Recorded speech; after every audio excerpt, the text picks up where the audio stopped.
I'm talking to Eric. The moment you say that, Darcy, we go live. That's how it works. One moment. Awesome. And then it's like, shit, I got to take a leak. Nope. Too late, dude. You're actually, I was just thinking we should start with introductions because I haven't been formally introduced. Well, we're going to do that right now. So, yeah. And we'll do that live. So, we're going to do it live. We don't care. This is still we're still into show prep, so who cares, right? Yeah, it's just live show prep. That's all it is. We half-ass everything. This is what we do. Yes. And honestly, Darcy, 19. I'm going to say 19 out of 20 because there are a few that don't ever want to come back to us. But 19 out of 20 leave this show and go, yo, when can I come back? I'm like, give it a little time. We'll bring it back. Except for Skeeter. Every time Skeeter comes on, he says, never call. Skeeter's a never big call me again. I mean, yeah. So, well, we've done this before. Never bother me. Before, but without the wonder of video. Yeah, so there you go. Folks, welcome to Talking Crit. I am the general asshole. Sorry. But in any case, I'm Mike Tenkar. You probably know me from stirring relative shit somewhere there or another. My work spouse once a week, and Rach acknowledges that. My wife acknowledges that I have a work spouse. Good woman. Good woman. Yes. Yeah, that's Bad Mike. Mm-hmm. We've been connected for a number of years, and with us is the only person who has ever done anything that's an official Tenkar miniature. All right, that's Darcy Perry. Holy shit! So, Darcy, welcome. Welcome. So we haven't talked about the other host here. Oh, me. Me? Nobody cares about me. Nobody cares about me. Nobody cares about Mike. So right before the show started, I was like, wait a second, Eric, I can't remember who's Darcy Perry. And then I did a quick Google on Kickstarter. I'm like, oh, he's the Quack Keep guy, because then he put out Quack Keep, which is because Eric asked, well, your miniatures, do they have to do anything to do with RuneQuest? Of course they have to do something with RuneQuest, because you worked with Janelle Jaquays, who is I've known Janelle for over 14 years. I met her. She was a guest at the very first North Texas RPG Con, and I've known her ever since. She actually lives very close to me here in Texas. She lives in probably about an hour drive from me in Texas. She and her wife Rebecca. So yes, I'm a humongous Jaquays fan. So I immediately, that's who he is. He's the Ducks guy, the Ducks miniatures guy. We did this thing together. And that was it's a few years ago now, but in the world of the internet, it's just a click away, right? You just Google Quack Keep. In fact, I could probably put a link up to the Kickstarter that started that whole thing off. I'm looking here. You've done 6. That wasn't an average piece of shit. Janelle created a GM screen, so that's fold out. That's really old school cool. That is awesome. Yeah. When you pulled it out, I was like, shit. All the maps. That's Janelle again. Just amazing. Yeah. And oh my goodness. So you found 48 pages. You filled a niche here, because there's 6. I'm looking. There's 6 of these. 6 of these Duck Kickstarters. So that's your niche. Your niche is no, I didn't start with ducks. I started with dungeon delvers. So the ducks came about. I just sculpted one night. It was RuneQuest. There's another Dragons and Demons game, which is Swedish.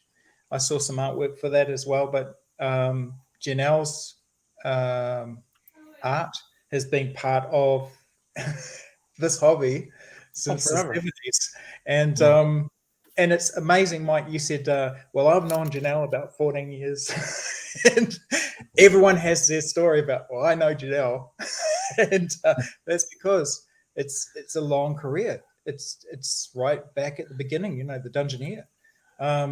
I've learned so much working with Janelle, and I made so many ducks. Because after I'd sculpted Janelle a duck, that's when it exploded. And so there were 5 ducks in the Kickstarter, along with the ordinary Galvers, and the ordinary dwarves and such, and elves and wizards. And then what happened after that was an explosion. And Quack Keep, I think there were about 30 ducks with that. Yeah, it looks like the plus the add-ons. There was quite a few with that. That must have just passed me by back in the day because I did not back that. I usually back anything connected to Janelle because as you said, Janelle was one of the major.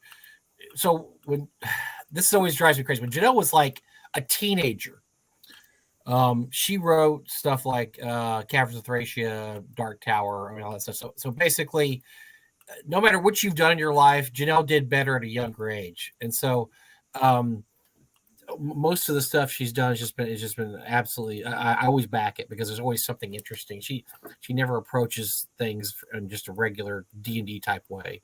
And I'm going to put a link up to that on Drive-Thru if you're okay with Drive-Thru. Yeah.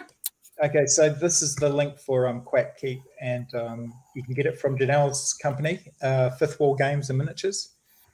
And it's a big undertaking. That one had 7 maps, 77 encounter areas, 62 character descriptions, 74 story hooks involving those characters.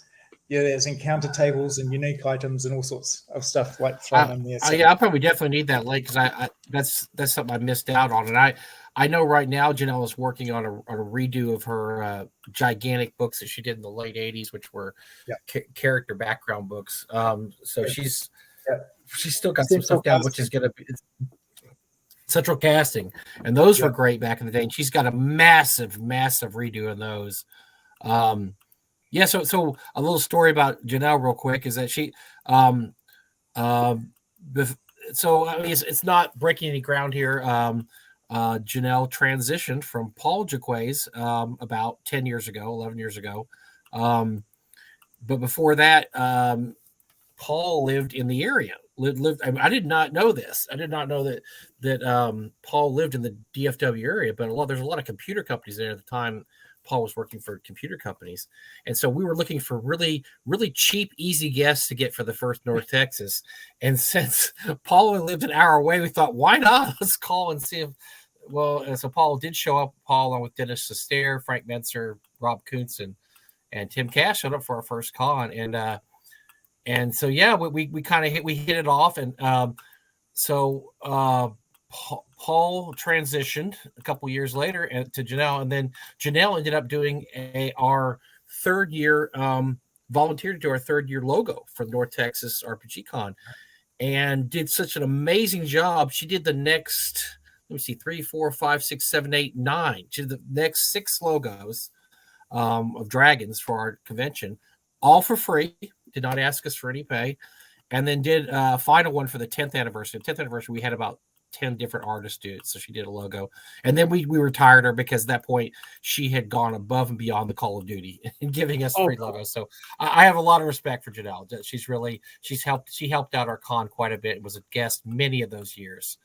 And then moved away for a while, moved away to Washington, and then just found her way back to Texas about a year ago. So we had her again at the convention last year after not having her for a few years. So I'm a huge fan, and she's done a lot for the con. So post Quack Keep, I decided I would do something specifically for ducks. And one of the things I noticed in the role-playing world, the gaming world around tables around the world, ducks were, they were in RuneQuest, but they were the laughed at. And you either loved or hated them too. Atlanta or anything like that. It was like you loved or you hated ducks. There was no middle ground, man, with ducks. No middle ground. I played RuneQuest 2. I ran RuneQuest 2 back in I guess the late 80s. Having some big rubble, and it was an amazing time. But my players like, you can play a duck. It's like what kind of a duck? like Howard the Duck. I'm like, well, actually, yeah, kind of like Howard the Duck. It was the only way you could think about it back then in the late 80s was Howard the Duck with the cigar. Well, that's how it came into. I mean, it was Carl Banks, the work he did for Disney, and the style of duck that was Greg Stafford like that. There's this sort of inclusion really on into RuneQuest of this duck race that became the rules, right?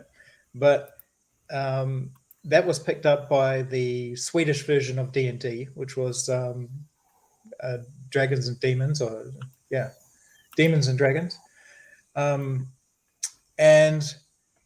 then into various other games. Just you'd find them just turn up. And of course, the early miniatures that had the Duck Barbarian, which was really just taken off that Red Sonja and Howard the Duck cover.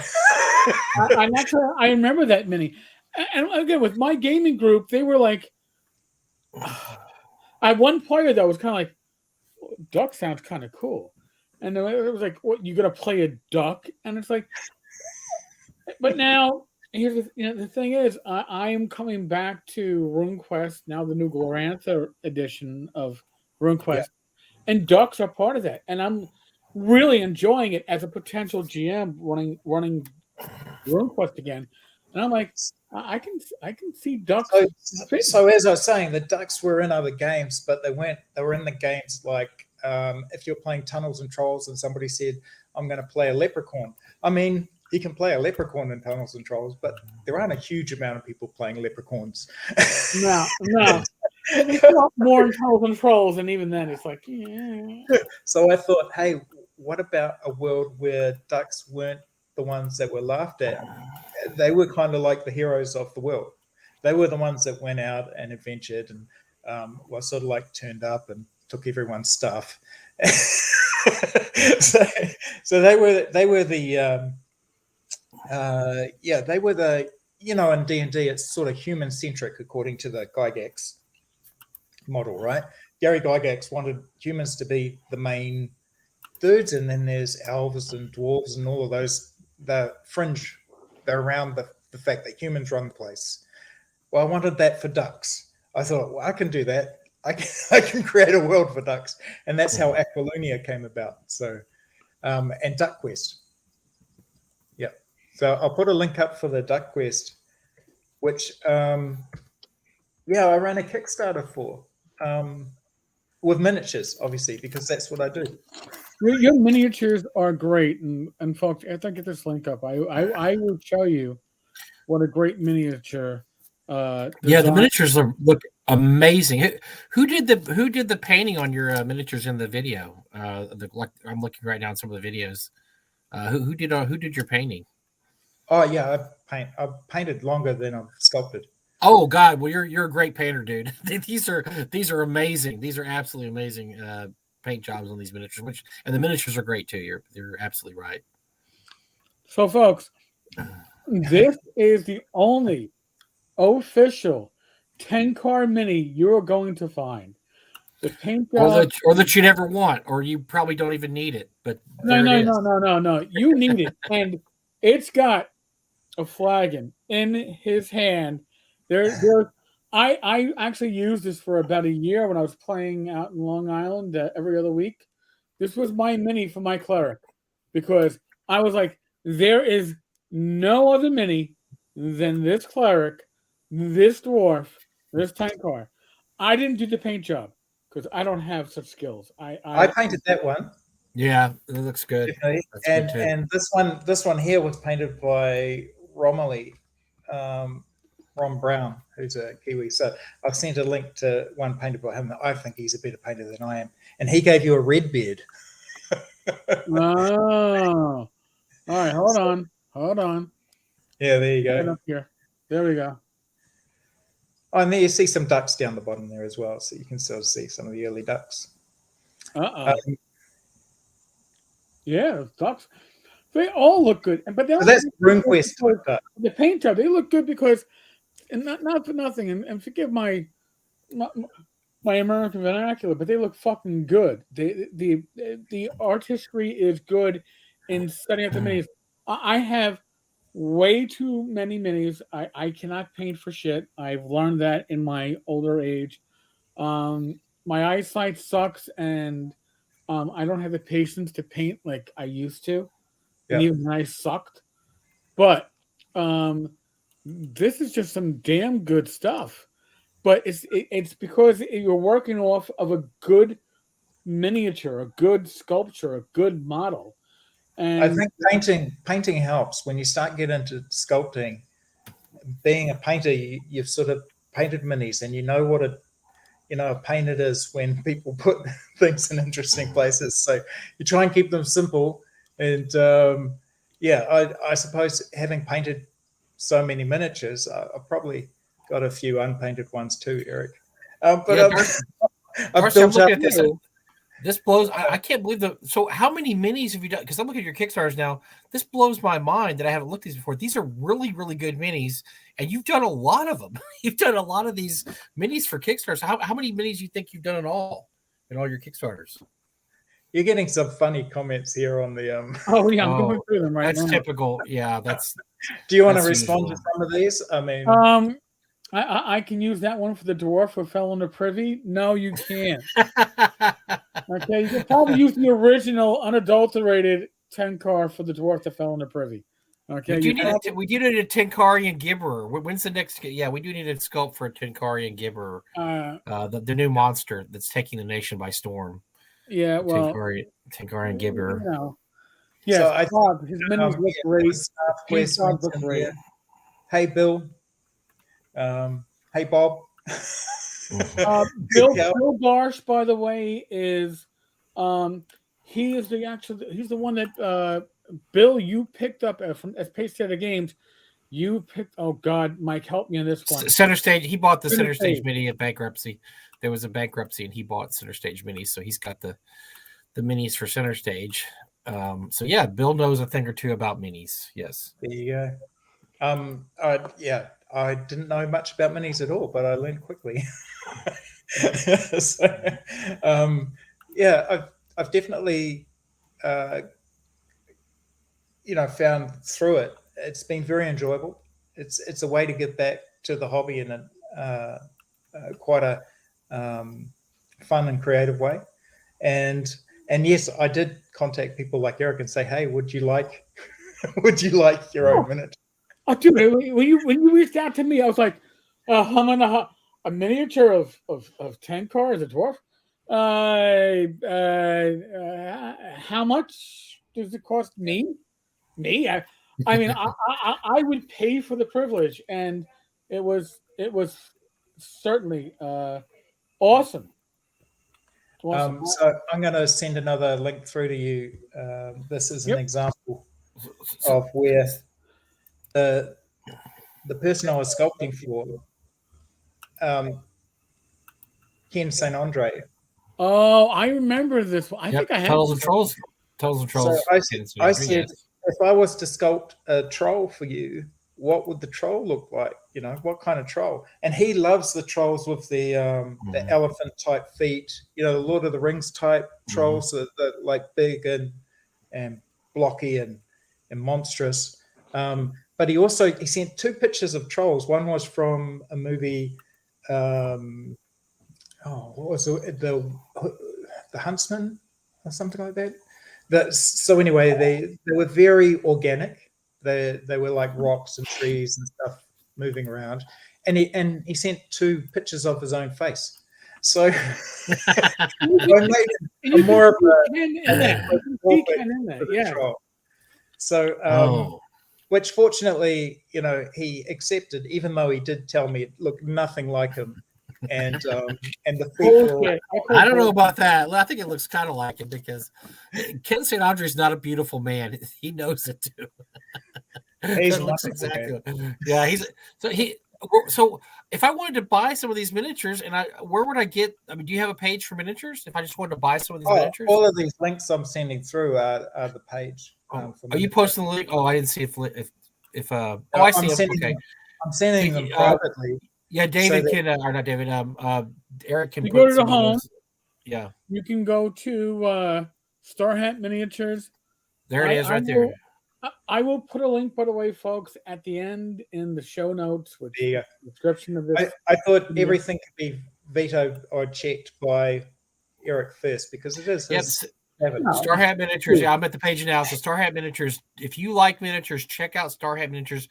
This is amazing. I'm looking at it, and I can't believe you're this good of a painter too, Darcy. This is incredible stuff. But yeah, there is some great minis here, and I can't believe I've never seen this stuff before now. So this is good stuff. Down, Eric. If you scroll down, you'll get to the Duck Quest down the bottom there, and essentially that's from Herapriest's blog. Okay. Tim Knight. I don't know if you know of Tim Knight. Tim Knight is Brit, right? Yes. Yeah, he's British. Okay. I haven't seen his stuff in a while. I do remember Tim. It took me a second to remember. Yes, he's a constant blogger like yourself. He's on the pulse of what's going on, but he doesn't talk so much about Kickstarters and the politics and stuff. He's more excited about the ins and outs of Doctor Who and stuff like that. He is British. You can't listen. The Brits and Doctor Who. I haven't watched Doctor Who in good 25 years. It's nothing against Doctor Who, but when I was able to leave a summer location that had more than one channel that wasn't PBS, I didn't have to watch Doctor Who. So there you go. Well, I do have a favorite Doctor. Plus, our Doctor Who for guys like Ken or for guys like Eric and I is probably Tom Baker. So there you go. We have our Tom Baker, and so after that, I'm like, yeah, whatever. I'll stick with Tom. Yeah, and I think it may depend on how old you are. Sometimes people have a favorite outside of their genre, but I'm a Tom Baker fan too. I just sent a link through to my duck version of Tom. Okay. So I had.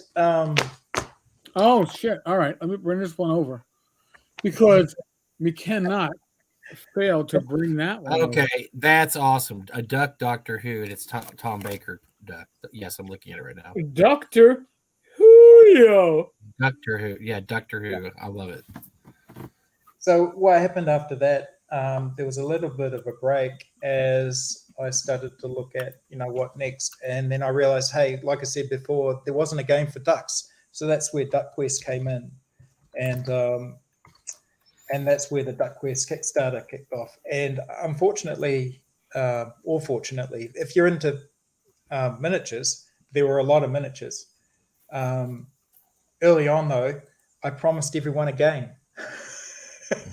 So I was 3 weeks into the Kickstarter, and I went, "Hey, it would be great if everyone had a game."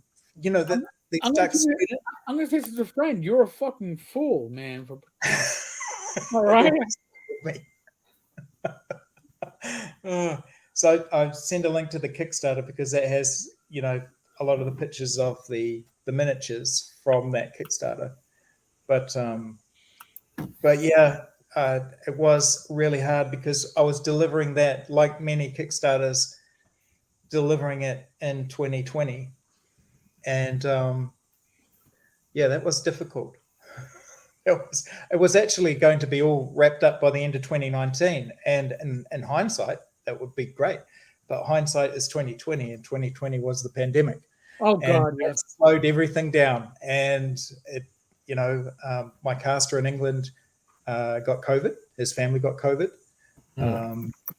It was months before they were out the other side of that. Months of listening to your kids coughing at night. Mm-hmm. But they were fortunate. My great aunt died in the first wave through. Oh wow! It's not an oh well. It's a fact. And it happened everywhere. Yeah, I really feel for all the people that were in our circles, our groups that were, talking about the loss of their partners or parents, or or being sick themselves. So, Yeah, it's and it's something that's still with us in a sense of when you're looking at doing a Kickstarter, which I'm about to do again. I'm not doing a miniatures Kickstarter this time. I'm not sending out miniatures just at the moment. I'm going to wait a little bit. Okay. But it's Zine Month. I don't know if you know about Zine. Oh, yes. We love Zine Month. Right. We love that stuff. Yes. And I suppose this is the segue into why I'm talking to you now. It's because I've got a zine. Last year, a brilliant writer called Joseph C. Wolfe. I don't know if you know of Joseph Wolfe, but he too knows Janelle. Okay. In fact, he told me Janelle would come over and they'd and he and his wife and Janelle and Becky and Janelle would paint, and they'd paint miniatures. So during that time, he got to know Janelle quite well. The thing was, when Duck Quest came out, he just immediately went, oh, I've got to write, like an adventure for this. And he did. And he sent it through to me. Oh, sure. Yeah, just like that. And I went, wow, this is great. Which, when you've written something or designed something and you've got quite burnt out by the whole process of delivering on the Kickstarter, it's actually quite refreshing to have someone sort of turn around and say, hey, here it is. This goes with your game. And I went, okay, yeah. And I sat on it a little while. And then I went, okay, I better do something about this, because you can't, that sort of generosity, you can't just, let go. So I want to share this with everyone. That's why I'm doing something for Zine Month. I think this would make a wonderful little zine. I've done some artwork to go with it. There will be some more and some maps, and it'll be a digital release. So I'm not going to be sitting here printing out a whole lot of stuff and posting it. Well, it makes sense. Yeah, it makes sense because you're in New Zealand too. You'd have to do it through the States, I would think, and that's just tough. And then obviously it's really hard to mail stuff from New Zealand, not be expensive. So it's not too bad for something that's small like a zine if it can go in a standard envelope. But yeah, it gets quite expensive if it's like a box of miniatures. So yeah, going for something that can sort of say thank you to Joseph, who's great. I can tell you a little bit about Joseph too, actually. I took some notes last time I was chatting with him, because Joseph's he works for Reaper Miniatures. He's their head writer. Oh, okay. So there's that connection to Reaper again. And I haven't been looking at the comments. I better go back and. Well, Bob, it seems like you better travel to Texas sometime, Darcy, because Reaper Miniatures is right down the street from me too. So you could visit Reaper and visit Janelle the same time. So you might have to get to Texas at some point. I might. As a blues guitarist, you've got a statue of Steve Ray Vaughan there. I'm sure that. Oh, well, there you go. Now we're talking. See, you definitely got to get to Texas now. Yes. Take a trifecta. Come on, it's all lining up. Bob G wanted to ask, why did you go with the slightly larger scale, well above 25-28 heroic? Right. So when I started sculpting, I sculpted as small as I could. I thought they were 20. Wait, they're not.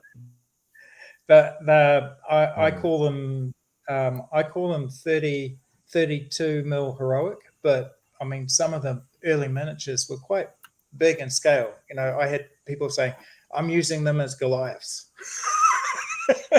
Okay. But the ducks are an inch high, and the ducks are somewhere usually between 22 mil and 26 mil. So the ducks are an inch high, but Janelle sculpted ducks back in the day. They were 15 mil dollies. Gosh. So remember, 15 mil for a duck, because a halfling was about that, and 25 mil. But when people say 25 mil or 28 mil, I know what they're talking about, but usually they say scale afterwards. And scale has nothing to do with how tall it is. Scale is a reference. Is it 1/72nd, or 1/25th, or 1/4 scale? That means it'll be a quarter the size of the real thing. Miniatures aren't typically a reduction of the real thing. They've got big hands, they've got big heads, they've got big feet, they've got big weapons. They generally look around the right. So when you're looking at it, it looks kind of like. But if you blew it up, you think, what a monstrosity! What's happened here? And so yeah, with scales, miniatures. I like that. The miniatures are. It's funny. 5 years ago, when I was sculpting them, I was thinking, oh yeah, they're a little bit bigger than my 25 mil Citadel or my 28 mil Citadel, because I've seen miniatures grow over the years, right? So if you look at Games Workshop and you look at the Space Marines from the early 80s and you look at the Space Marines now, they're twice the size, but they're still selling well. And funnily enough, with miniatures, I've seen the miniatures get bigger too. So if you're a gamer from way back, you probably wouldn't even touch 25 mil. You'd only play with 20 mil. Mm-hmm. Yeah, I think there's been a scale creep. Shall we call it scale creep? Yeah, fine. I mean, the big one was when Reaper started doing 28. Everybody jumped to 28 once Reaper started doing 28, and then everybody liked that enough to where now you still have some creep going on, even bigger than 28. Well, 28 was already standard by 96 when Reaper came along. So there's that sense that it was already a standard size. But 28 mil differed. If you looked at 28 mil from one factory or company, it might look different in size or proportion to somebody else's 28 mil. But those are the little minutia sort of things that people get into discussions about to avoid getting around to painting their minis. I'm avoiding painting my minis because I thought and honestly, Darcy, when I retired like 6 years ago, I bought the Games Workshop paint. I had Reaper's Bones 1, 2, and 3 all ready to go, and I was like, I got my sculpting knives to get the flash off the plastic minis, and I was all ready because I remember doing washes. I remember doing dry brushing to get the highlights, and then it came down to it, and I was like, I might be retired, but do I really have 40 hours a week to put into getting like a half dozen miniatures a week done? So scroll down the screen a bit, and you'll see some of the miniatures from that range, and you'll see that one of the things, yeah. So there's some more ducks. They're sort of like based on the Hero Quest sculpts. So it's a complete homage to Hero Quest. I mean, your stuff looks fucking awesome, and having one of your minis that was painted professionally, because trust me, I don't do professional work when it comes to painting minis. It's awesome, and I have a shit ton of Shadow knows. I gotta get in touch with Shadow. I have a bunch of bones to send out to California at some point because I will never get to them. But I have a bunch of metal miniatures from various Kickstarters, including yours, that I won't part with because even if I don't paint them, the detail work on those metal minis is amazing to look at. I don't need them to be painted to appreciate the detail. And you've done some great detail in your work. I've got some Tom Meyer miniatures and I'm afraid to paint. They're just so detailed. They're beautiful. You can get a magnifying glass. That's what I do now. I use a magnifying glass. By the way, Shadow, yes, you're gonna get some Reaper bones. You're going to be getting Rach will be happy when I clear out the Reaper bones collection from underneath my desk and from some of the shelving in the room outside the bedroom, because it is huge. 130 for David, and it's 230 for me. So, I think. Oh, here we go. So this was what came out of that.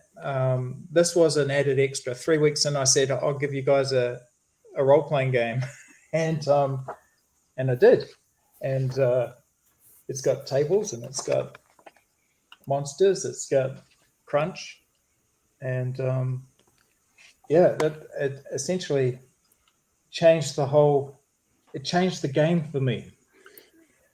Got some lovely Chet Minton artwork in there. Damn. And for the foreseeable future, I can see this is where it goes. This is where my spare time goes, creating stuff for Duck Quest. Now, I got a question for you, Duck Quest. Now, is that basic role-playing RuneQuest based? Is it D20 based? Is it your own system? So it's my own system. Now, this was the other thing that was going on. I thought, hey, I've been in this role-playing since I was a kid. And, you usually play with systems or you make little changes to other people's systems. You have house rules. I've played a lot of different games. And yet I've never printed or published mine. And this is the one thing. Every role player, if you talk to them, they'll have opinions on what they like about this or what they don't like about that. In fact, Joseph said to me, he said, "Oh yeah, the thing about critics is they're looking for what's lacking. When they review a role playing game, what's lacking here." But I thought if I was going to ever be a critic of another role playing game again, maybe I should write my own first. I definitely recommend it. If you've got some opinions about what a good role-playing game should be, and you aren't already set on playing by someone else's rules, go write your own and just see how much fun you have. Because it's a challenge. It really is. God. Yeah, it is. I tried writing my own RPG from scratch before it is Swords and Wizardry Light, using Swords and Wizardry rules, the OGL. My idea was, I can put together a one-sheet, two-sided RPG that's old school-like, and I banged my head in that for close to a year before I was like... Even when you're editing what is essentially somebody else's framework, and you're trying to create it in a way that you can present it and go, yes, this is how I would play it, right? It's a lot of work. Yeah.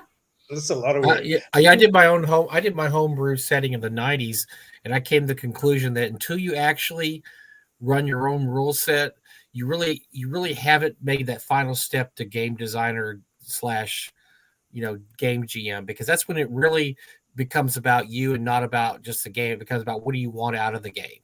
And so I think that's very essential. Really, I'll be honestly, I think most DMs that run a campaign should write their own rules, or write their own, at least their own add-on rules. And I look at, for instance, like one of my favorite rule systems is Crypts and Things, which is a takeoff of Swords and Wizardry. And they use Swords and Wizardry, but they also say, well, we're going to do some different things. For instance, you can't be a non-human character. You can only be human. And they add a bunch of different things to make it more of a kind of a Robert E. Howard type world. But that's what I just think that's the final step in becoming an ultimate GM or DM, is really creating your own rule set, or your own set, or your own campaign world, which uses whatever homebrew rules you have. Something happened this year that I didn't expect, and if you scroll down a bit more, Eric, you'll find some turtles. Now, those turtles were a step away from the ducks. I was just getting more anthropomorphic, and definitely they're popular. So they made their way across to Jim Wampler, and I don't know if you say Wampler or Wampler over there, but Jim, of course, is DCC Mutant Crawl Classics. Yep, we call him Wampler, but you can call him whatever you want. Jim Wampler. Yeah, it sounds good to me. And Jim was fantastic, and I talked to him, but he ordered for him and a friend of his, and I ended up talking to Tim Kask for an hour, which was great, because he reviewed Duck Quest, and I suppose I wasn't really ever expecting that. Tim obviously has been around since the beginning. Yep. So there was a lot. He had a lot of advice to give me, but he liked it. He doesn't like puns and wordplay. He doesn't like it at all, and he loved Duck Quest. So I think he said you've done well. It's very, very clever, but it was against his normal abhorrence towards that sort of quackery. Oh. He reviewed it on his curmudgeon in the cellar. Yes. Okay. Yeah. We love Tim. Tim is pure Tim. You want an opinion from Tim, you are going to get Tim's opinion. There is nothing held back. There's nothing. I don't want to insult you. I don't want to hurt you. I don't want you to feel bad.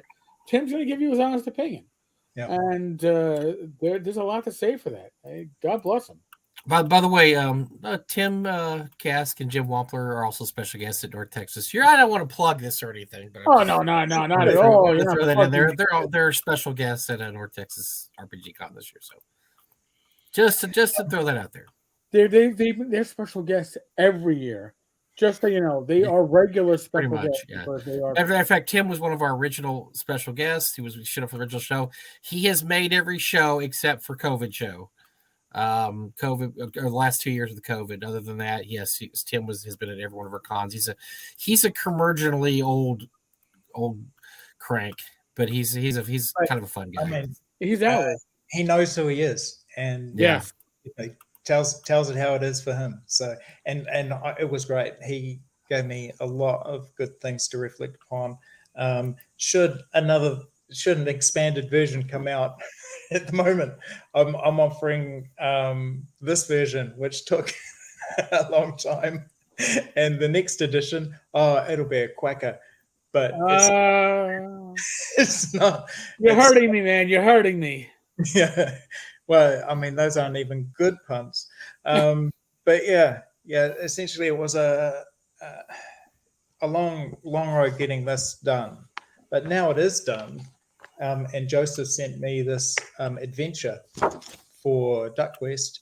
I'm wrapping that up in a lovely little zine to be part of Zine Month. So, when does this all start happening, Darcy? Zine Month is happening now. I've been looking at the comments. People have been talking about some of the things I've seen in the zines. Like Mothership has zines. Zines come out. It's kind of like. Back in the 70s and 80s, when people used to submit their stuff to magazines like White Dwarf or Dragon, except they're not submitting it to White Dwarf or Dragon, they're just sending it straight out. So it's all of these indie publishers.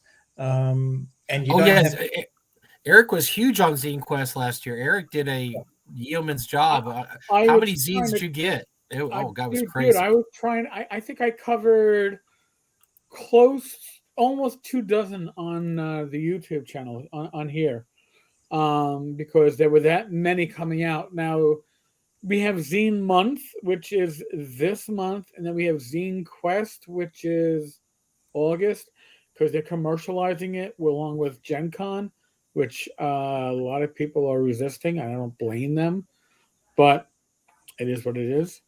But I'm at Con this year.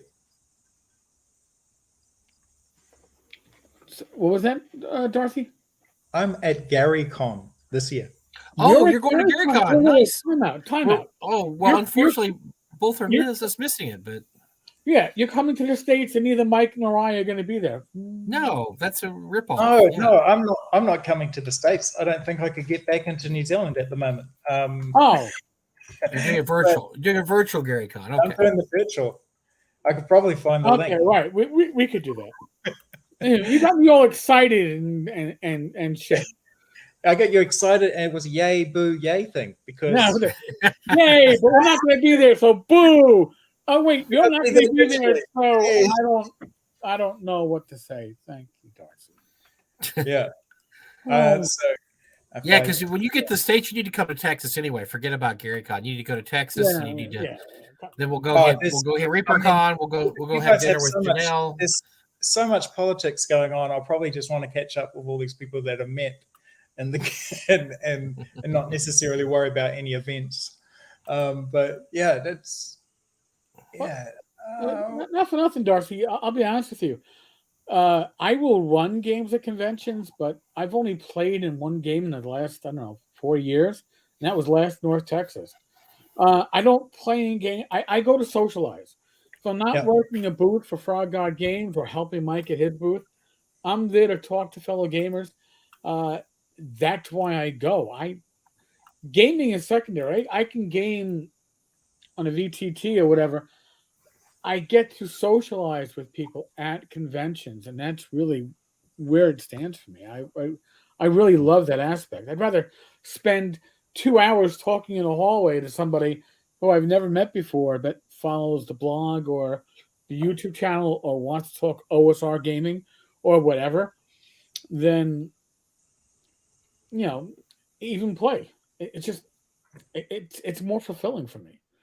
I can't speak for Mike, but he runs. I'm the same way. I don't. You know me. You've been to conventions with me before. I very rarely participate in games. I just like the whole atmosphere of conventions and walking around the dealer room and then just talking to everybody that I don't get to see very often. So that's why I really. That's why I think. And on a side note, that's why I think that online conventions didn't work out very well past the first year, because I think people, while this is cool, I'm playing online, this, that, you still miss the essential thing of what a convention is, which is schmoozing around with a bunch of people, right? Of going out to dinner and hanging out and having a beer with your buddies. And I think that's one of the reasons why a lot of virtual cons didn't do very good past 2020. Especially last year. It's just because people were ready to get out and see other people, and they just didn't get that same dopamine hit by going online and having a convention online from their living room where they've been stuck for the past year. Like, I'm still in my living room. This isn't fun. I think I think there's like at the moment we're playing digitally here with our group because it's we're in that transition stage where we've moved away from a certain type of lockdown and we've moved into this one where everyone's doing everything as normal, but it's not quite normal yet. And we've even had some people at Parliament recently protesting. A small number, but it looks big in New Zealand. There were some tents put up outside the Beehive. That's the name of our White House. It's called the Beehive. Okay. We don't have presidents, we have a prime minister. But essentially, the way Wellington is, there was nobody moving. No one could get in or out yesterday of the centre of town because people had turned up from all over to park their car and go and protest. So that's the great thing. You can protest in New Zealand. I think everybody's about ready to get back to. I think people are ready to get back to normal. I thought it was funny when the Canadians started protesting because Canadians are the most laid back, just people. Well, that's how people ever. But they finally said, you know what, enough. We want to get back to our lives, so we're going to drive our trucks around. Yeah, we've had protests in New Zealand, and in our history, some have been really important. And others have been, I don't know, we might look back at this one and we'll have, a different viewpoint. It's difficult at the time. At the time, it's like people feel passionately about it. So right. Yeah. It's always hard to evaluate something at the time because you're too emotionally involved. It's when you can step back 5 or 10 years later and go, hindsight's the best. Yeah. Oh, well, we did what? For what? Why? Oh, okay. So I'd be remiss if I didn't point out that I've sent a private link through to you, Eric, that has the pre-order page. So I fell down on that one. I apologize. Hold on. And while you're doing that, I'll just mention a little bit about Joseph Wolf, who wrote this. He's born in Salinas, California. Did I say that right? No fucking clue. I'd say Salinas. Sounds good. You know what? California, we it's almost a separate country. But I don't know he was born there, but he grew up in Michigan. And role-playing games were Joseph's passion. So basically, he saw this. It was a magazine called Dynamite Magazine.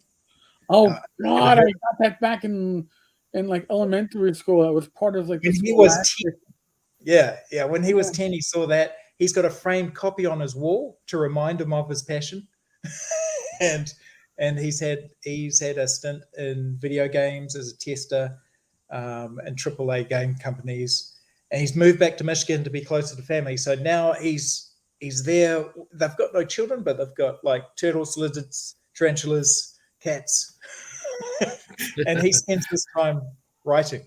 So so he sent me this, and I've been working on making it into a what would you call it? An actual zine, a little like a module, like those little traveler modules from back in the day. Mm-hmm. I don't remember. Yeah, the little digest size stuff. Yeah, great stuff. By the way, I love the artwork on this. This is a great wanted poster. That is awesome. Yes, that is. It's great stuff. That took me back to, well, actually, when he sent me this, it had this guy, but I don't know if I should spoiler this and give away too much. Maybe I won't. But I wanted to have a picture in there of him, and the only way I could do it, maybe that is a spoiler, was to put it on a poster.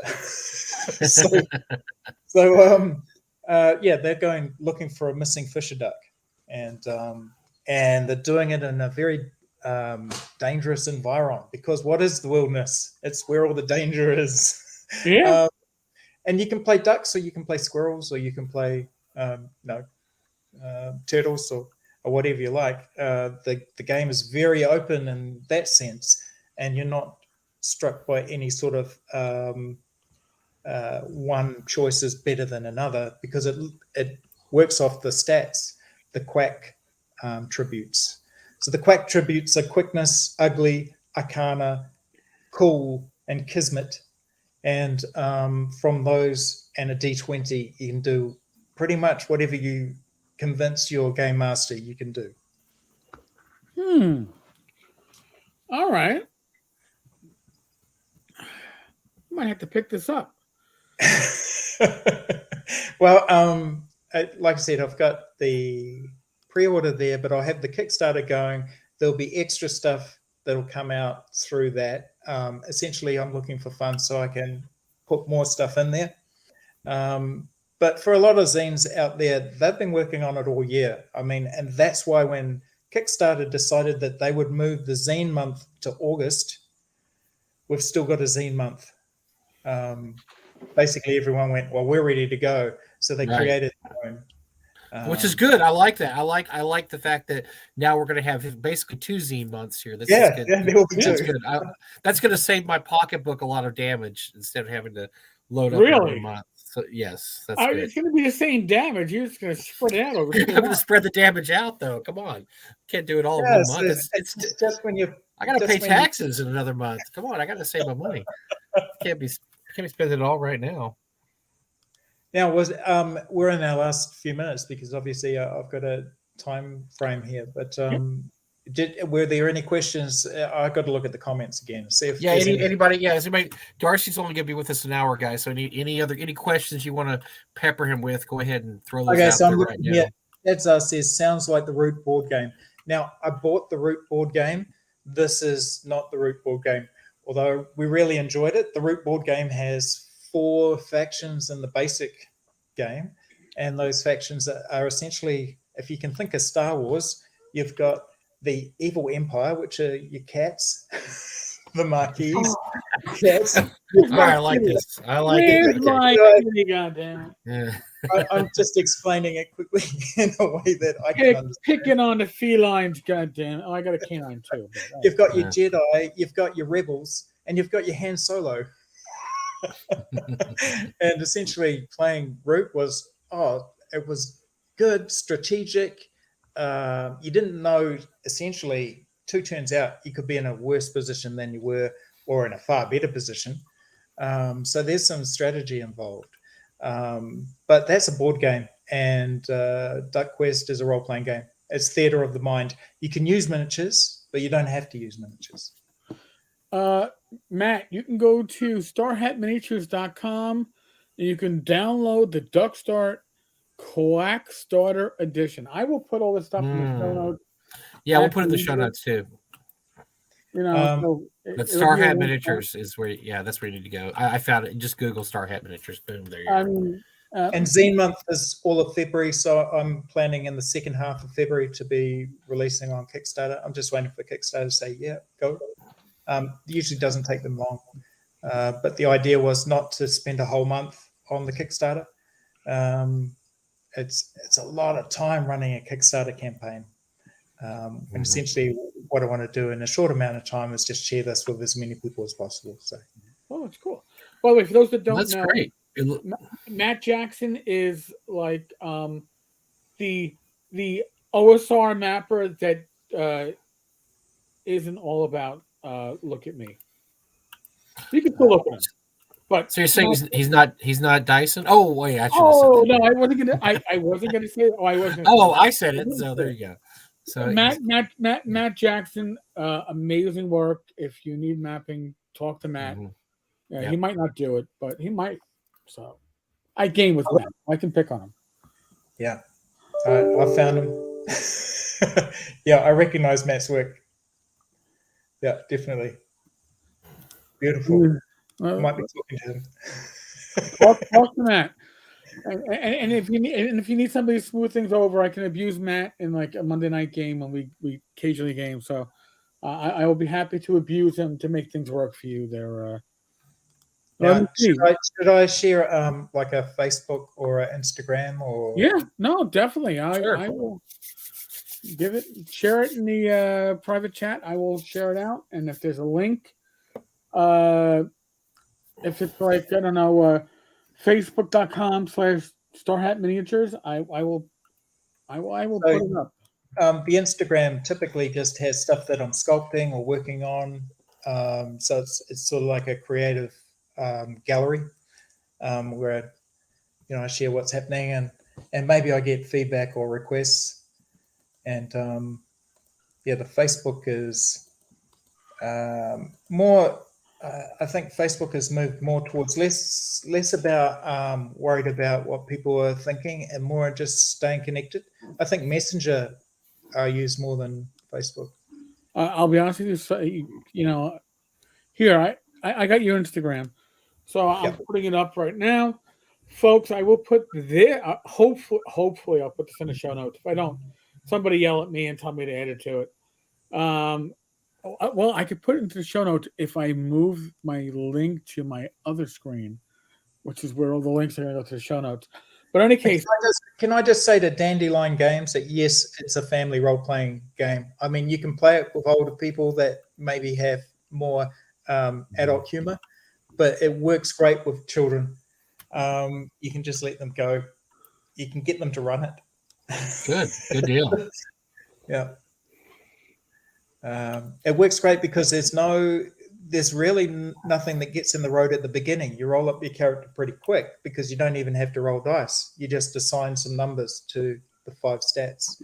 And then you just have to have a general idea, 3 sentences about who you are. And you pretty much make it up from there as you go. So, as an aside, Dandelion Games Monkey Blood is Glyn Seal. Yeah. Yep. Well, we appreciate you. You got a lot of comments, gosh darn it. We appreciate you coming on, Darcy. And we hope you're. I'm happy to come back again if we look at it later in the month when the Kickstarter's. Sure. I'll come back and answer questions and look more at the comments section because you guys are just so talkative. we have a bunch of loudmouths watch our show. Yeah, they all like to yak and. Yeah, we got a lot of loudmouths. I mean, and Shadzar, he's actually being relatively quiet. So, I mean, everybody else is being the loudmouth today. It's not Shadzar, so go figure that one out. Mm-hmm. So, okay. Well, thank you, sir. It's good to see you, and we will keep in touch, definitely, as they say. Awesome. And you got to get to Texas sometime after COVID's gone. I want to see you in Texas. I think I have to get over there. I've got relatives in San Francisco as well, so I do have to go over the States again. Oh, there you go. Yeah. In North Texas, as in New Yorker, it's my home away from home. So yes, North Texas is the place to be. Thanks again, Mike. Thank you, Eric. Good to meet you, Darcy. Good to meet you. See ya. Yep. Later. Folks, that's Darcy Perry, and check out Star Hat Miniatures. I guess I was not aware of the greatness of Darcy until I saw the Star Hat Miniatures page. There's some really great stuff on there. So yes, definitely check out Star Hat Miniatures and look for his zine later on this month. Yeah, that's great. It's so cool to have I didn't know he was from New Zealand. For some reason, I kept thinking Australia, and then New Zealand's no. He's a Kiwi. So. He's a Kiwi, and here's the thing. When he approached me about doing the 10-card mini, I was clueless. This was like, I don't know, 5-6 years ago, and I wasn't as wired in as I am now. And on top of that, I was like, a mini. All right, fuck it, yeah. What could happen? And then he did an amazing miniature that was, again, 10-card tavern themed. And that stuff's great. Did you see his stuff? Those sculpts are incredible. Those are amazing sculpts. I'm kicking myself. I was never aware of it, but I have to call. You can see the junk behind me in my world here. So I have to call a halt to collecting certain things. And unfortunately, some of those things are miniatures. I stopped collecting miniatures in the 90s because it's just. Now I do still use WotC plastic miniatures if I find them, because I like the monsters, because you can have really big monsters without it weighing 6 tons. But yeah, I had to call a stop to miniature collecting. So while I look at the stuff and I think it's great, I've never backed any bones. Probably the only human alive that never backed a bones.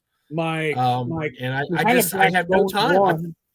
And then I started selling all my minis the last year. I've been selling all my mini boxes that were unopened because I'm never going to paint those. I'm never going to paint them, ever. There's no point. I just brought a whole giant box of minis from my house because I'm not going to paint them. I brought them from the house because they're just here, and I've got them somehow. So I've got an entire box filled with these. All right, Mike. Mike, I've got an entire box of these. The old Grenadier. Yeah. I just can't. Mike, you sound like an alcoholic admitting that you're an alcoholic. It's like, I'm never going to do this. So I got to get rid of it. I've been really good. I never bought any bones. I try not to buy new miniatures ever. Sometimes I get gifts. Now here's the true confession part. Dwarvenite. I backed with Rachel's blessing, because she would look at it and go, "Oh my, no, you got to get the painted stuff. I get the painted Dwarvenite." And then I'd be like, "Am I ever going to use this shit?" First off, I'm in New York City, so if you're going to game with a game group, it's likely in Manhattan. And guess what? You can't drive into Manhattan with shit. Not a big box of minis, You're not going to be hauling your big box. That ain't fucking happening. I'm not spending 30, 40, 50, 60 minutes assembling a 3D terrain. If I set it up, it's going to be set up forever. I have no room to do that. So nope. I have all this terrain that's never going to be used. I gave some of it to my niece. She was happy with it. But now even she's like, "Yeah, Uncle, don't give me any more." Look, I would love to know that I've been auctioning off a lot of my miniature sets last year. I would love to know they're going to good homes, and the illicit fads of the world are going to take them out of their box and assemble them and paint them. But I can't worry about that right now. I just got to get it out of the house. So I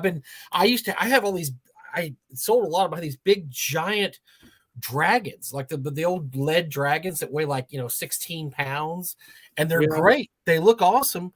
But, honestly, I hate to say this, but, now if I use a miniature and it's going to be one of these WotC plastic ones that I could drop on the ground. Oh, look, it didn't break into 16 pieces. Oh, no. Oh, look, it's still in one piece. So, unfortunately, when it comes to monsters, I'm going to be WotC. Painted by slave labor out in China? Yeah. I mean, look, how dare you? Some Chinese kid got 10 cents for this, and you act like that's slave labor. They got 10 cents. Yeah. In the re-education camps, yes, we understand. All right, so you're talking to an Apple fan, and I kind of know where my Apple. We're all listen. That's when people gripe about stuff. I say, "Do you have an iPhone in your pocket?" Yeah, well, shut up, because you're supporting slavery. Yep. Yeah, here we go. I'm the same boat. So, but I'm trying to be hypocrite. So, I'm doing my part. I'm not watching the Olympics. I don't know if that helps. So we'll see. Not watching the Chinese Olympics. All right, so let's get down to other business. We have other business. Everybody is anxious here. I was getting text. I'm gonna hide behind my hands, Mike. I don't want to talk. No, okay. I was getting texts. I was getting PMs like, "Hey, what are you guys gonna do? Talk about this tonight and this and this." I'm like, "Yeah, we'll work our way there." And so I don't even know where to start on this. All right. So this is the information drop of all information drops this week. But basically, we had a scorched earth whistleblower. I mean, we're talking scorched, or we're talking, Damnation Alley, old school hellfire, scorched earth. Yes, and we had more than just that, because there has been overflow that I don't even know if it's linked to the initial scorched earth that's been going on. But here, folks, the scorched earth, in case you missed my reading last night, we have Deep Throat. We have an individual who has knowledge of inside TSR 3, new TSR, whatever. Did like 60 plus tweets of information and revelations. And I had somebody on Facebook going, "Oh, is Tenkar breaking the law and prosecutable for divulging private information?" Okay, give me a break. Well, no. That, I believe, was if I get the name wrong, I apologize. I believe it was Dave Johnson, Alarms and Excursions. I'll give him a shout out. He's a TSR groupie. He's a Quisling, yeah.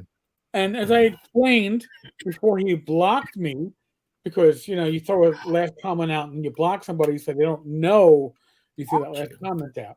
That's the way you do it. New York State's a single consent state when it comes to recording conversations. So is Texas. So if Mike and I are talking and I'm going to record this conversation, I don't got to tell Mike. We don't have to tell you. We'll just do it. So be careful what you say to us online, kids. Yeah. So I'm sharing quote maybe privileged conversations that the one of the two parties involved in it recorded it or screenshotted it. It's no longer privileged. If they're sharing it, it is now free game. For those that don't know, I remember I was a cop for 20 years. I was in internal affairs for 12 as a sergeant. Involved in and participated in investigations, took the training, some advanced training. So I know where the limits are. I know where the rules are. I don't go beyond them. I know my limits. I suspect that Justin knows his limits too. So, but then the peripheral players don't always know. So Dave, just so you know, no, I didn't violate any laws by sharing such.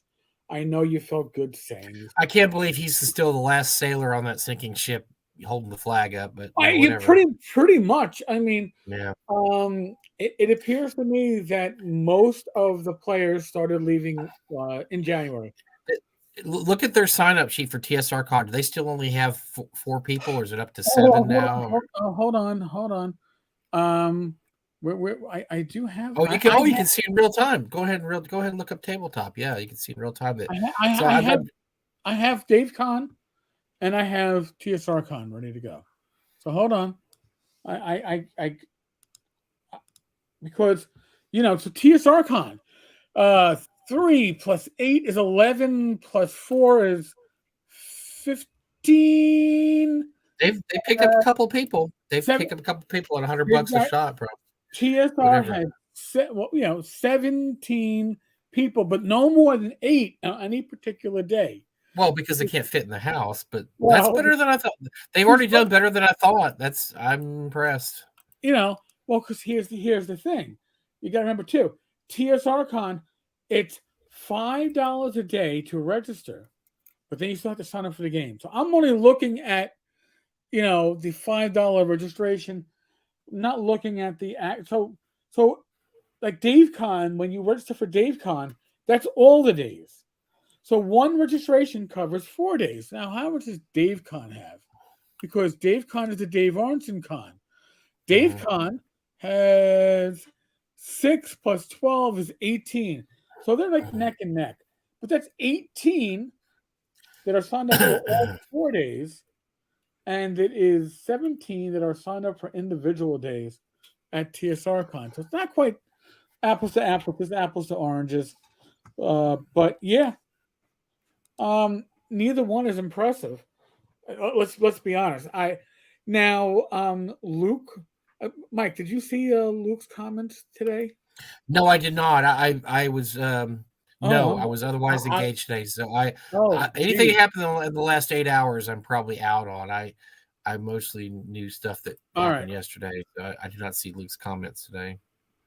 All right, so Luke made a comment in regards to Ernie, because Ernie this morning sent out, he spammed every community, including Tenkar's Tavern. Oh, dear me. About the history of GaryCon, kind of, and then talking about how he's not going to be running games at GaryCon, which, listen, I don't want to spend hundreds of dollars plus airfare, plus hotels, plus food to wear a mask all weekend, so I'm not going either.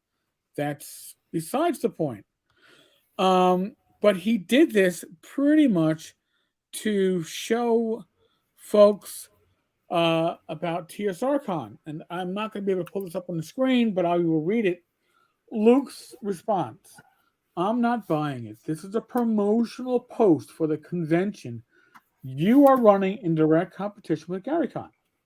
And spamming it all over. And I will say, God bless Ernie. I get along with Ernie. But I think Ernie knows that I do not necessarily get along very well with Justin. So the idea that I would approve this post to go into the Tavern's Facebook community was foolish. But in any case, spamming it to it all over to help try to get some customers. You didn't have to put TSRCon on the same date unless it was designed to be parasitic. Which it was, and that's actually, and I said this at the time, I still say it, that's a brilliant move on his part, because that's the only way you're going to get people at your con. If you have it a different weekend, nobody's going to show up in Lake Geneva just for TSRCon. Now, they may show up there and also go to GaryCon, which is exactly what the people at TSR thought. And I think that's a brilliant, I think that's brilliant. It's sleazy, but it's brilliant. Oh, God. Yeah. Sleazy and brilliant did not mean that they're different. Right. I mean, and honestly, right, and this is just a comment on what's going on. Today it was announced that they are going to let the mask mandates lapse in New York. So tomorrow's the last day, I believe, of mask mandates when you go shopping. I think in schools it expires in a week or two. Jersey, Connecticut, all of these eastern states, Delaware, are letting their mask mandates lapse. Places like Texas don't have it. Wisconsin doesn't have it, but the convention does. Now, what I find interesting is that it could be in 30 days, very few areas of this country, if any, have mask mandates still in place, yet GaryCon is going to have a mask mandate in place for the convention. And it's not like you can remove it, because there are people that are going to sign up for the convention because it's a mask mandate in place. You're locked in. You're pretty much locked in. Look at Europe's dropped. Pretty much every European nation's dropped most of the mask mandates. I think it's just the way of the future. Once we get past Omicron, I've talked to doctors, neurosurgeons, other doctors. I say neurosurgeons because I know a neurosurgeon. I'm going to name. I'm sorry. I'm name dropping there. I know. My godson's a neurosurgeon. But no, seriously. Look, it's once we're past Omicron, it's going to be like many other years. We'll probably be okay until the fall again. Then this whole merry-go-round will start again. But they had to make a decision, and you know, it is tough to have a con in March. Or February or March, like Total Con and GaryCon do, because you're right in the middle of people having regular flu, of people getting sick. I mean, you're right. You're kind of stuck there. And so you're really, you know, what can you do except make a decision way ahead of time and hope it works out? And I know for North Texas, I mean, not to toot our horn, but we've already said that we're not going to have a mask mandate. But if you want to wear a mask, you can do it. And if you want to run a game with masks, you just state that, and we will put in your game description that I'm only allowing masked people in here, and everybody's happy, because I've always said, you go by the rules. Look, I didn't want to wear a mask at Gamehole Con. I did. I hated it. I hated every minute of it. But that was Alex's house, and when I walk into Alex's house, I go by Alex's rules. And and that's the same thing. Doug or Tenkar and I are talking about Gary Con. Right. If you want to go to Gary Con, that's Luke's rule. At Luke's house, you go by Luke's rules. I really don't want to wear a mask again for another convention. So I don't think I'm going to show up. Eric's the same way. I mean, it's great. I mean, good, more power to him, and I understand why they're doing it. But I've already had COVID. I don't think I can catch it again. Maybe I can catch more COVID. I got my 2 shots. I got my booster. And now I know there are people out there that go, Tenkar is an anti-vaxxer. Tenkar has 2 shots. Oh, that was the fucking booster, and they got fucking COVID. Okay, yeah, we're anti-vaxxers. Yeah. All right, I got COVID. Rach is finally now admitting, like, she's like, I didn't want to look into long-term COVID stuff from Omicron, but I do see one of the side effects long-term is lethargy and sleeping. And I go, Rach, we're sleeping 10 to 12 hours a fucking day. I'm the same way. That's part of what we've got now. And when hopefully it passes before North Texas, because I don't want to sleep 12 hours when I'm in North Texas. I need to socialize and drink. Did I say that? Yes, I did. But I mean, you have to have priorities. Vaccinations aren't going to look, and they've already said this. And the official said that vaccinations are not going to prevent you getting COVID anymore. No, they will probably make it easier. And I can say that from having Omicron, and I know people that have had Omicron without the vaccine and with it. And I think it affects you a little differently without it. I think I recovered better because I had it. Now I still don't have taste and smell completely. So there's side effects, and you're probably still going to get sick. But like I said, you when you walk into somebody's house, they tell you to take your shoes off. If you want to go in their house, you take your shoes off. If you don't want to go in their house, you don't take your shoes off, and that's your decision. And that's the same thing. If you want to go to Gary Con, there's no use bitching about it. I mean, just don't go. I mean, vote with your feet, vote with your wallet. Don't go. And so I don't know why this turned into Lanasa. There was this big pissing contest about how, we're not going to have mask mandates and vaccinations. Well, great. That's good. I mean, that's what you want to do. But the problem is that now there's, I've seen this conversation online dealing with Gary Con / TSR Con. There have been people going, well, the problem is there are people that are going to go to TSR Con and then return to Gary Con after not being masked for hours, and now sure they'll be masked, but they were exposed. Do you think you're not exposed? Every day you go to the restaurant, you take your mask off to eat. That's the biggest joke ever. Walking into a restaurant with a mask on, taking your mask off to sit down. Oh, I got to go to the bathroom. You put your mask back on. You walk across the room. You walk back to your table. You take your mask off again. Then we got to go. You put your mask on. Then you walk out. You take your mask off. Come on, people. Come on. I mean, that is, the virus respects dinner. The virus knows not to bother my Italian dinner. Come on, man. I'm having spaghetti. It's not going to jump on me while I'm having spaghetti. So yes, that's the problem with this whole TSR Con versus Gary Con thing being politicized now. It is like everything else in society. It's not about let's take a step back and just think about this. It's no. You're either this or this. And if you're this, you got to be this all the way. And if you're that, you got to be that all the way. And, that's what you have when you get into pissing contests, right? It's, and that's exactly what this has turned into with Gary Con and TSR Con. And look, I feel for Luke because he's right. This is the whole thing. Is just it's a grab, right? It's a money grab for, because this was absolutely deliberately put on the same weekend as Gary Con. There's absolutely no. And initially, it was July 4th weekend because that was the only weekend they could get a horticultural hall. But there's no rooms available in Lake Geneva on July 4th weekend. And you're not going to have outside vendors when it's like 90 plus degrees outside. So that wasn't going to work, right? And what if it rains? You're screwed. So then they moved it. When they moved it, they was like, oh, coincidentally, the only weekend the museum, which they own, is open for a convention is the weekend of GaryCon. And this is, again, I'm not even going to say allegedly, because I confirmed this. This is after TSR/LANASA tried to get GaryCon to agree to either bus people over to the museum for events, or to pay the museum for joint events. Crock of shit. I mean, just badly run. But again, doing the same weekend after getting banned from GaryCon, and let's be honest, TSR Con was, or TSR, TSR's, I don't know, owners / executive staff were banned from every major convention, right? Sure, yeah. Gen Con, GaryCon. I mean, they never asked to go, as far as I know, to North Texas. They've never asked, and they won't make it here, so we're not too worried about it.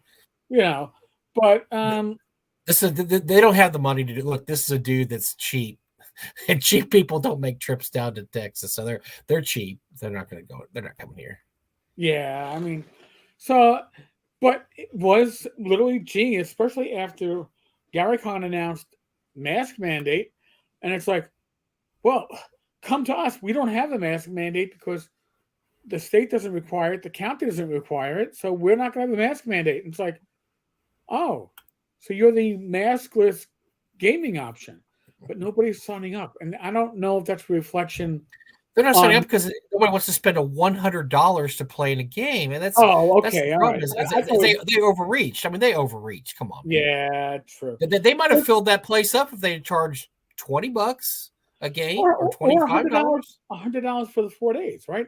Play as much as you want to $100 for the 4 days, and then you might go, "Oh wow, I get to play with Ernie and Duck. All right, cool. Maybe even, dare I say, Dave Johnson and Justin LaNasa. All right, that's cool, but $100 for the privilege of playing with Ernie, and I like Ernie. Don't get me wrong, but I can't pay $100 to play. I'm reading this. This is pretty much, this is a lot of scorched earth on Luke's part here. I'm reading Ernie's original post and Luke's comments. He wasn't happy. Luke made more than one. I only got sent the one comment. How about when somebody said Luke is not the Ernie Con, just an adjunct to GaryCon? Is there not enough for both venues? And then Luke says, name redacted, why don't you put in over a decade of effort on something, then I'll come ride your coattails and tell you how it is because you did something. I put in thousands of hours, sacrificed time with my own wife and children, invested my hard-earned money to make GaryCon a success. Ernie has come to the convention and run an event a day, and the last few years declined to run any events at all. Now this direct attempt, however poorly executed, to compete and take away attendees. That's pretty. Wow, that's pretty. That's probably nail on the head. I mean, he's not happy. No, he's not happy. And listen, Ernie is a member of the Gygax family, but Ernie has made a decision. He was like, well, I can line up with my family, or I can line up with the individual that promised me my dream, the Dungeon Hobby Shop Museum. And honestly, that's what Justin did offer. And it's certainly a tempting offer. It's almost like Satan offering you your live stream. Right. And here you go. But you have to betray your family. And then what do? Well, but it's my live stream. Well, then, all right, I got to do this. I mean, that's kind of what it seems like. I mean, and look, without delving too much into details, which Eric and I know a lot about, but I'm not going to share. Right. This GaryCon is it helps the family. Let's put it that way. It's very much helps out the family. Okay. It's for the family. It helps out the family. A lot of the money made is distributed among family members. That's why I think Luke is pissed about this. I would be too, because this is something, he's trying to help out Ernie and his sisters, and Ernie's just kind of like, yeah, well, we're going to do this other thing over here, which isn't going to help the family out at all, by the way. It's not helping the family out one bit, but we're going to do this over here. So, I think he's very ticked about. I mean, look, if my brother took his thong across the street to another convention, I'd be all upset. Well, no, you know what? Actually, I'd be kind of happy. But no, seriously, I mean, you don't want your family betraying you like that. And I think he sees it as a betrayal, because look, this is something I've run for all these years. Every year you get a taste of it, right? You get a chunk out of it. You get to talk. I give you a gaming table. You get to play there. I'm sure the Gygax family, nobody pays for rooms. There is no way that Ernie and the sisters pay for their rooms, right? So Luke's putting them up for a week or a weekend, and then they're they're getting all the adulation and all the everything that comes along with that. And I think every family member gets a little piece of the pie, and so. Yeah, he's put a lot of effort in this and done a lot of work, and Ernie's just kind of giving him the middle finger, just wandering off doing Ernie, it's all about Ernie. And it's just rude. It's rude. And I think Luke says that there. He says this is rude. And I think it is. Yeah. I mean, listen, nobody wants to see family laundry aired out in public. But it might be that Ernie needs to have it aired out in public at this point, because Ernie's a public figure, and let's be honest. When it comes to the Gygax family, the coattails are long, and sadly, maybe this is a situation where the coattails have to be rolled up a bit. I don't know, but it's certainly not a good scene. And it's just coming right on the coattails of our leakages, our TSR insider, our TSR whistleblower scorched earther, which was so delicious. Oh, when you showed me that, it was just the most delicious dessert of all time, because that was the absolute scorched earth of all scorched earth. Everything that we thought was true. And then some stuff we didn't even know was true. So that was some good stuff. That was good stuff. And that's the thing.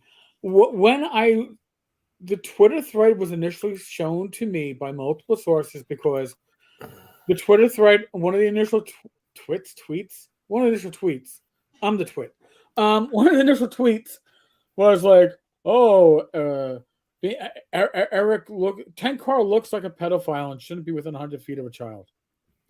This was apparently in reference to my Christmas video with my 11-year-old niece, where Justin came on, and I am going to surmise, this is me spitballing, I don't know this for sure, but it seemed to me like Justin was maybe a few extra pints, a few extra glasses in the wind, and what was a little bit out of control in trolling me with my niece.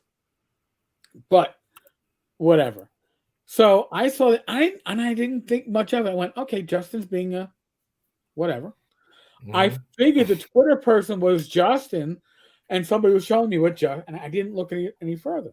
And then a few hours later, boom, boom, boom, I get these multiple PMs, and I start looking at this thread, and honestly, I was at the pub with Rach for dinner, and I'm looking, and I'm like, it's like, I don't know, 50 some odd tweets, and it's all about TSR, and there's some behind-the-scenes screenshots of private conversation from the Discord server. What the bloody hell it was. It was Scorched Earth is, just, I called it Schadenfreude yesterday. I've never really experienced Schadenfreude before, but I guess I felt it last night. It really, I looked at it and went, well, if it couldn't happen to a better person than Joe.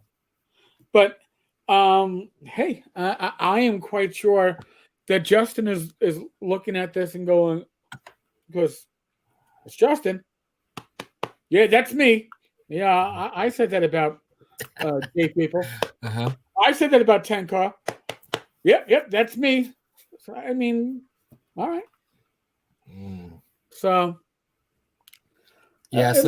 But yeah, some of the things. So some of the things that, and you've vetted the source, right? We pretty much think we know who it might be, and so there's no reason to really doubt this. Here's where I'm at on this. Okay, you know what is ivory soap? 99.4% pure or something like that. Ivory's, when we were kids, ivory soap, 99.4% pure ivory soap.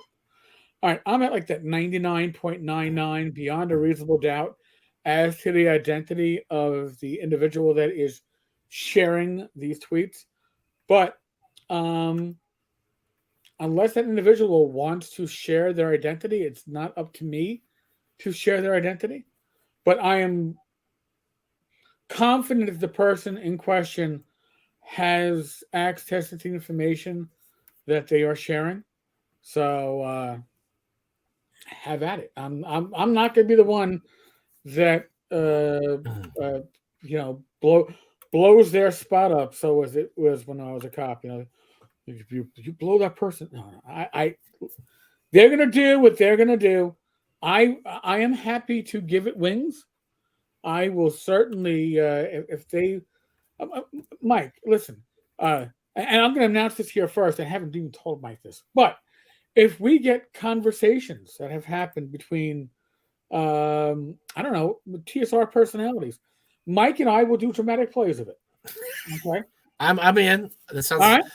Can I do a falsetto voice for some of them? I mean, I'm in.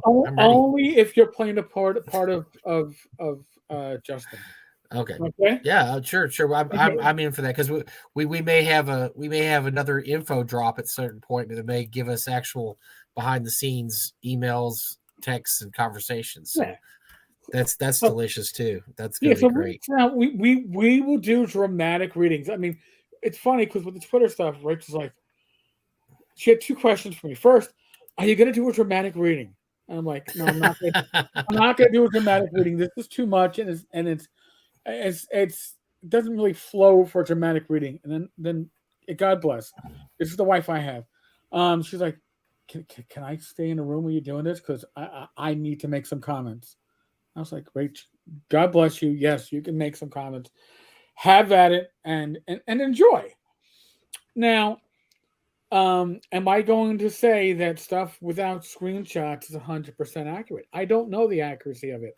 I'm sharing out what's already on Twitter. The screenshots, I am relatively pretty much fucking sure that the screenshots are accurate. I believe that the Twitter source definitely has for those who may or may or not have seen it. What is the name of the Twitter? Oh God! Hold on a second. Chad Revenge. Chad Revenge. Here, let me. Chad Revenge. Yes. So if you don't know what we're talking about, definitely hit this Twitter stream because it is a load. It's tons of fun, as they say. It's hilarious. 71 followers. Now, before I did the stream yesterday, there were 0 followers until I became the first follower. So I would right on board that train. Yeah, I would take pride in that.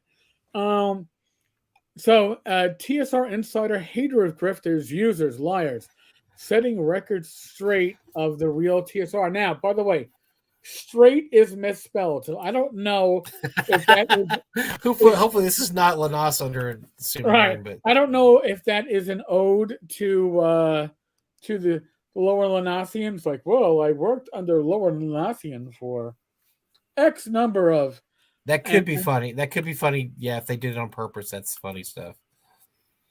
So, Chadro, I don't know if Darcy has a YouTube video or only an Instagram. I go to the Instagram. I will find out more. Matt, fuck you. You go to ShireCon or I'll kick your ass. Well, maybe not. Yeah, you're ex-military. Kicking your ass, I could probably do because you had a back injury, but I'd rather not. Yeah, you could run faster than probably. Maybe. I don't know. Oh, Mike, what did you have to say? Oh, did I put that? I didn't know I said that out loud. I'm sorry. Golden tickets, yes. Oh my god. Golden tickets will be available eventually. Sorry about that. But no, this was a very interesting thread. There hasn't been updated since yesterday. We had enough info drops yesterday to keep us busy for weeks anyway. Yes. Matt, the best part of Eric's video is Rachel shouting out reactions from off screen. I live with it, Matt, so just so you know, yes. Her off screen comments would make everything much better, yes. Rach arguing Tenkar reads anything is always great. You know what? She should get her own fucking channel and you guys can all just shut up. There you go. I'd subscribe in a second. Boy. God. But yeah, I'm gonna pop up some of my, or let me read some of my favorite ones here. Let's see, where's the one I'm looking for? Hold on. Blah blah blah. Oh, here it is. So this is something that Eric and I speculate about. Small company is courted. Small company is on the fence. Small company gets threatening email. Lanasa becomes the hero to help them. Sounds like classic manipulation to me. I think the email was sent by Lanasa. Smells like a grift to me, boys. This is referring to the threat.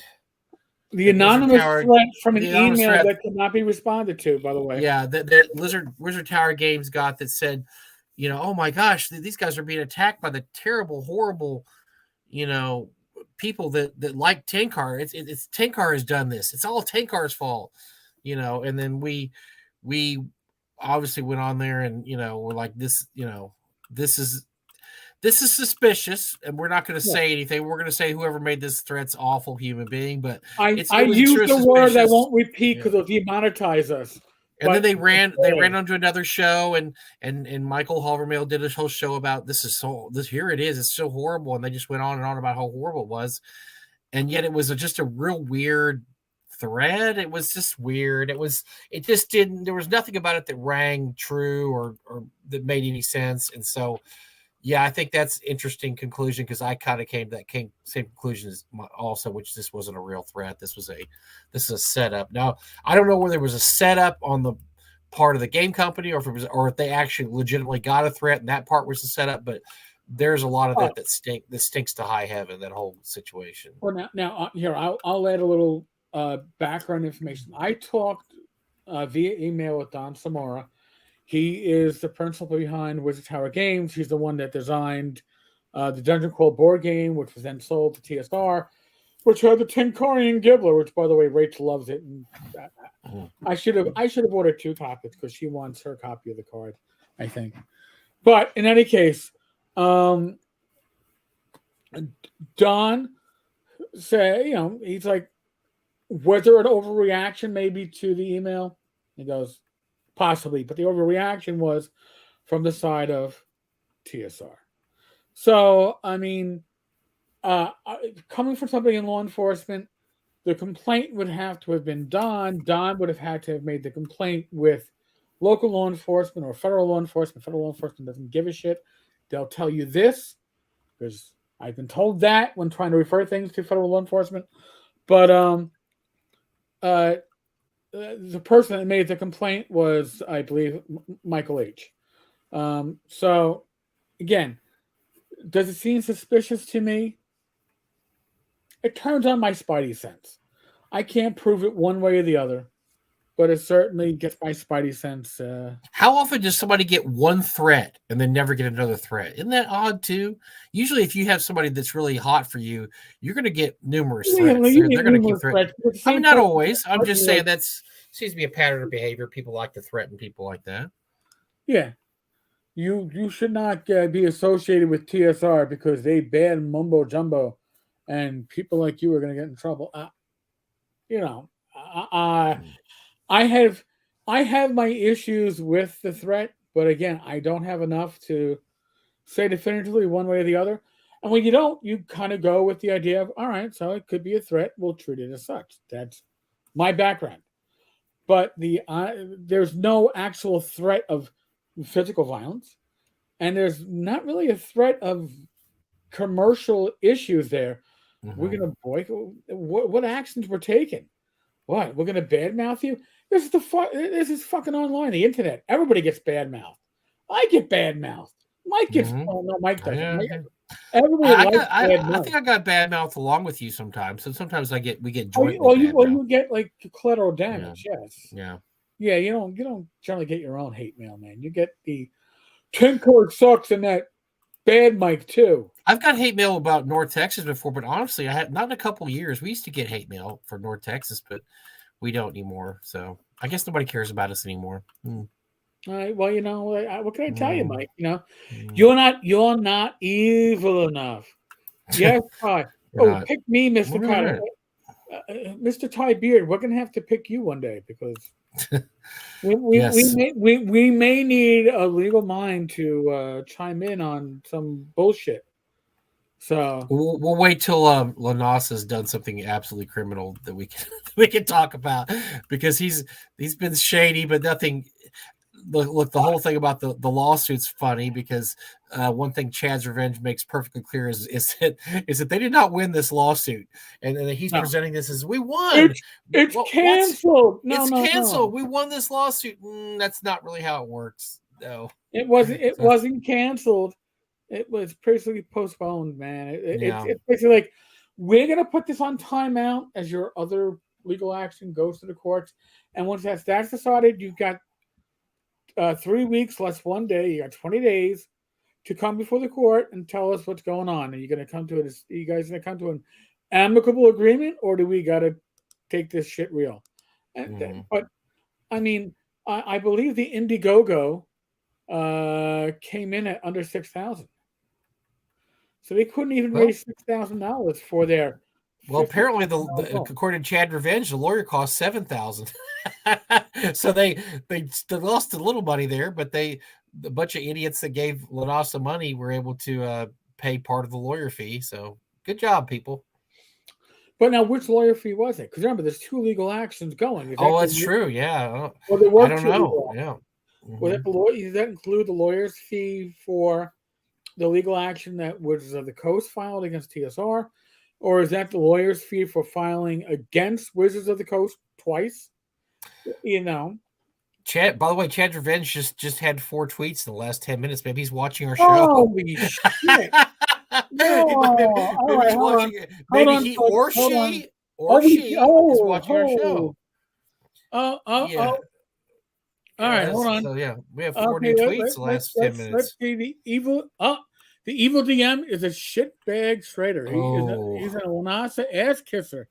Him and his shitbag mod. Good Lord. Yeah, this is scorched earth, baby. Evil DM, so much to share. Let's show him to be the racist bigot he is. Well, Vince is getting hammered now. Traitors will be exposed. Backstabbers will be exposed. Michael is not me. Stop saying it is. I don't know. He wants to make sure. He wants to make sure that he's not Michael Havermail. So, okay, well, who are you then? But you don't have to tell us. Look, we don't care. Just keep throwing out the fresh meat. Give us the doit. Matter of fact, give us a picture. Well, I want to see some pictures of tweets and Twitter and behind the scenes emails and stuff. That's what we're really looking for, man. If you can give us that, you're going to be on our Christmas card list because that's all right. So, Mike, awesome. I got a question for you since we're live and you can only give an answer. All right. So if Chad Revenge were to say, I will come on the live stream, but you use a voice modulator and an icon like Joe the lawyer, so you can't see my face. But it can only come on Saturday at 2 p.m. Would you be available for Saturday? Maybe, but here's my problem with that, because I want to remain consistent here. I had a big problem with Evil DM basically being TSR's mouthpiece for a while, which I felt they were, because every time Michael Havermail had a story, he ran to Vince, and Vince threw that story up there. I had a problem with that because it just seemed to be very preferential treatment. You know what I'm saying? Right. And because Vince says he covers the news, but all he was covering was one side of the news, which is TSR side. And that would be my problem, is I want to remain consistent, because I feel like if some anonymous guy is running around trying to make us jump through hoops to get him on, I feel a little bad about that too. I'd be like, well, I don't really know this guy's legit. I mean, we're pretty sure he's legit, but we don't know that for certain. It could be somebody yanking our chain. And if that's the case, I don't want to be seen as promoting, somebody that's yanking our chain. So I would be on the fence about that because I don't want to do what Vince did and give a platform to somebody that we're not sure about. Because I feel like Vince should have been a lot more, I don't know, not suspicious, but just maybe asked a few more questions than he did when he was talking to these guys. Because he had Lanasa and Michael on the show once. I don't know if you ever saw that show. Which by the way, don't watch that show because your brain will leak out of your ears because Lanasa talks a lot in that show. It's awful. But he doesn't give any answers. He doesn't give any even. He doesn't give any answers. He just rambles and rambles. But it's an interviewer's job to ask questions and maybe even hard questions.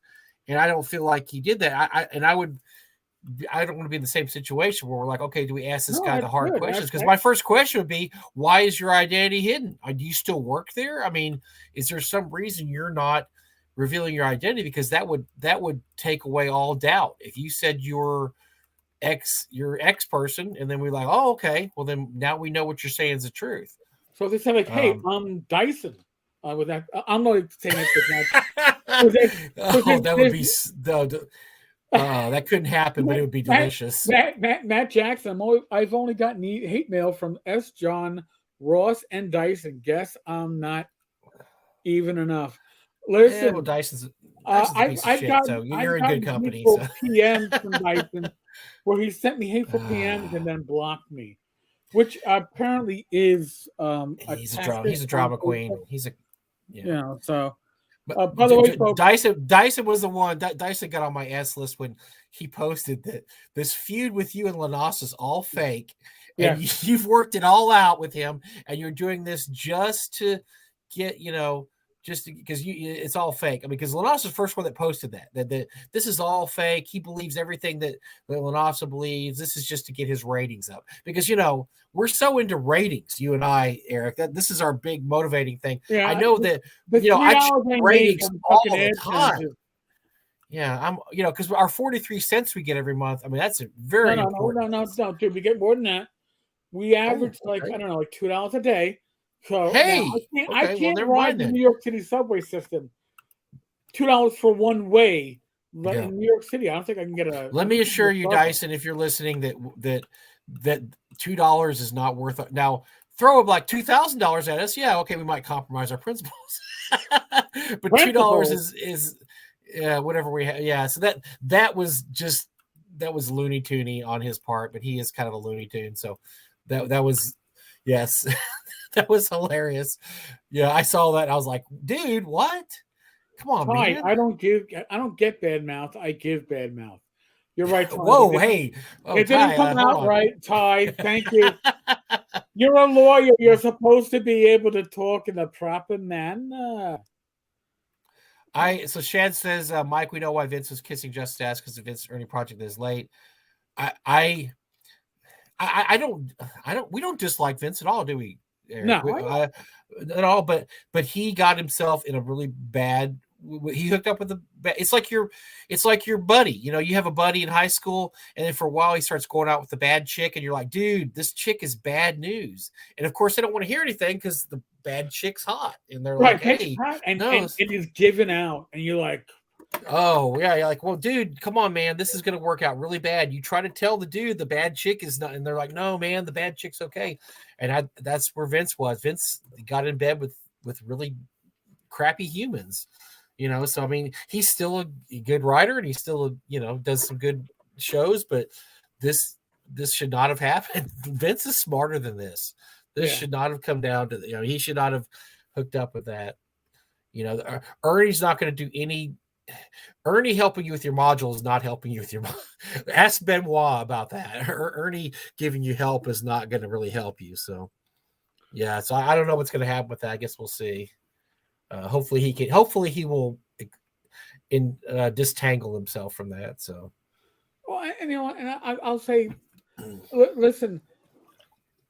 From my observations, okay, this is from an outsider. I am obviously Despite some conspiracy theories, I am not a member of TSR. So, Mr. Pickle, if you think I am, I'm not. Oh yes, we had somebody else also thought you were. This is all a setup. Oh, this is. Oh, they're working in cahoots. Sure, yeah, we're working together. By the way, I forgot to tell you that our meeting with Lanas, our weekly meeting, it got moved to my birthday's Friday. It got moved to Saturday. Eric, yeah, I know, dude. I can't do Saturday because it's going to be like 59 degrees here in New York. Yeah, maybe we can move it up to tomorrow. Let's move it up to tomorrow. We'll have to see, man. I'll have to see. I have to see when Justin's ready to suck some cock. Oh, did I say that? Oh no! He's a tattoo artist, man. He can't do that. Maybe, but I'm just hyperbole. I'm not saying he does that. I have no inside knowledge of what Justin's actions are, but the reality is, okay. There are very few people in this world that if they were doused in gasoline and set on fire, I wouldn't at the very least piss on to hopefully put out the flames. One is Zach Smith.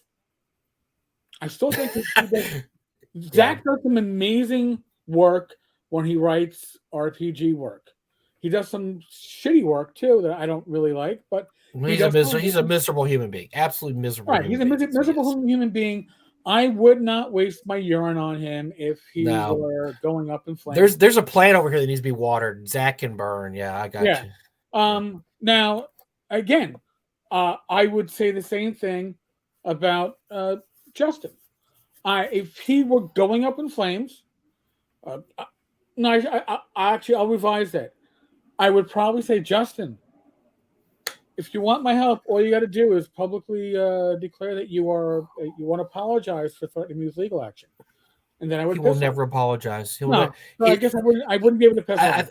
No, he would never apologize because he is a biker tattoo, whatever his culture is. That is weakness. That is apology is weakness. He will never apologize for anything he's done here. Nope. Yeah, sorry for it. No, I mean, and listen, do I understand it? Sure, I understand it. Okay. Oh, I mean, yeah. Chad just put a comment about you. Tenkar wants proof. He got proof. If he is too stupid to understand I am not Michael, then so be it. You didn't say anything. Did we even say that we thought he was? We don't know who he is, so we never said that. But yeah, apparently, I think he's watching the live stream, man. Oh, okay. Come on, Chad Revenge. Hold on, I got to refresh the page. Thank you, Kim, for spotting that. I didn't spot that. I can't. And now look what happened. I refreshed the page and look what happens. See, Chad Revenge fucking killed my Twitter. Oh, here we go. Oh no. Trans life matters. Justin hates that. Justin hates trans. Tenkar wants proof. He got proof. If he was too stupid to understand I am not Michael, then so be it. Well, he's pretty stupid. Tenkar is stupid, but I don't know if he's that stupid. I'm not that stupid. All right. No. Listen, am I 99.99999% sure? Am I sure beyond a reasonable doubt enough for a criminal conviction as to who Chad Revenge is? Yes. I have that kind of proof. But do I have any intention of revealing who they are? No, that's up to them. That's not up to me. So, it is what it is. Shadow and Sun, damn, Eric, yes. Okay.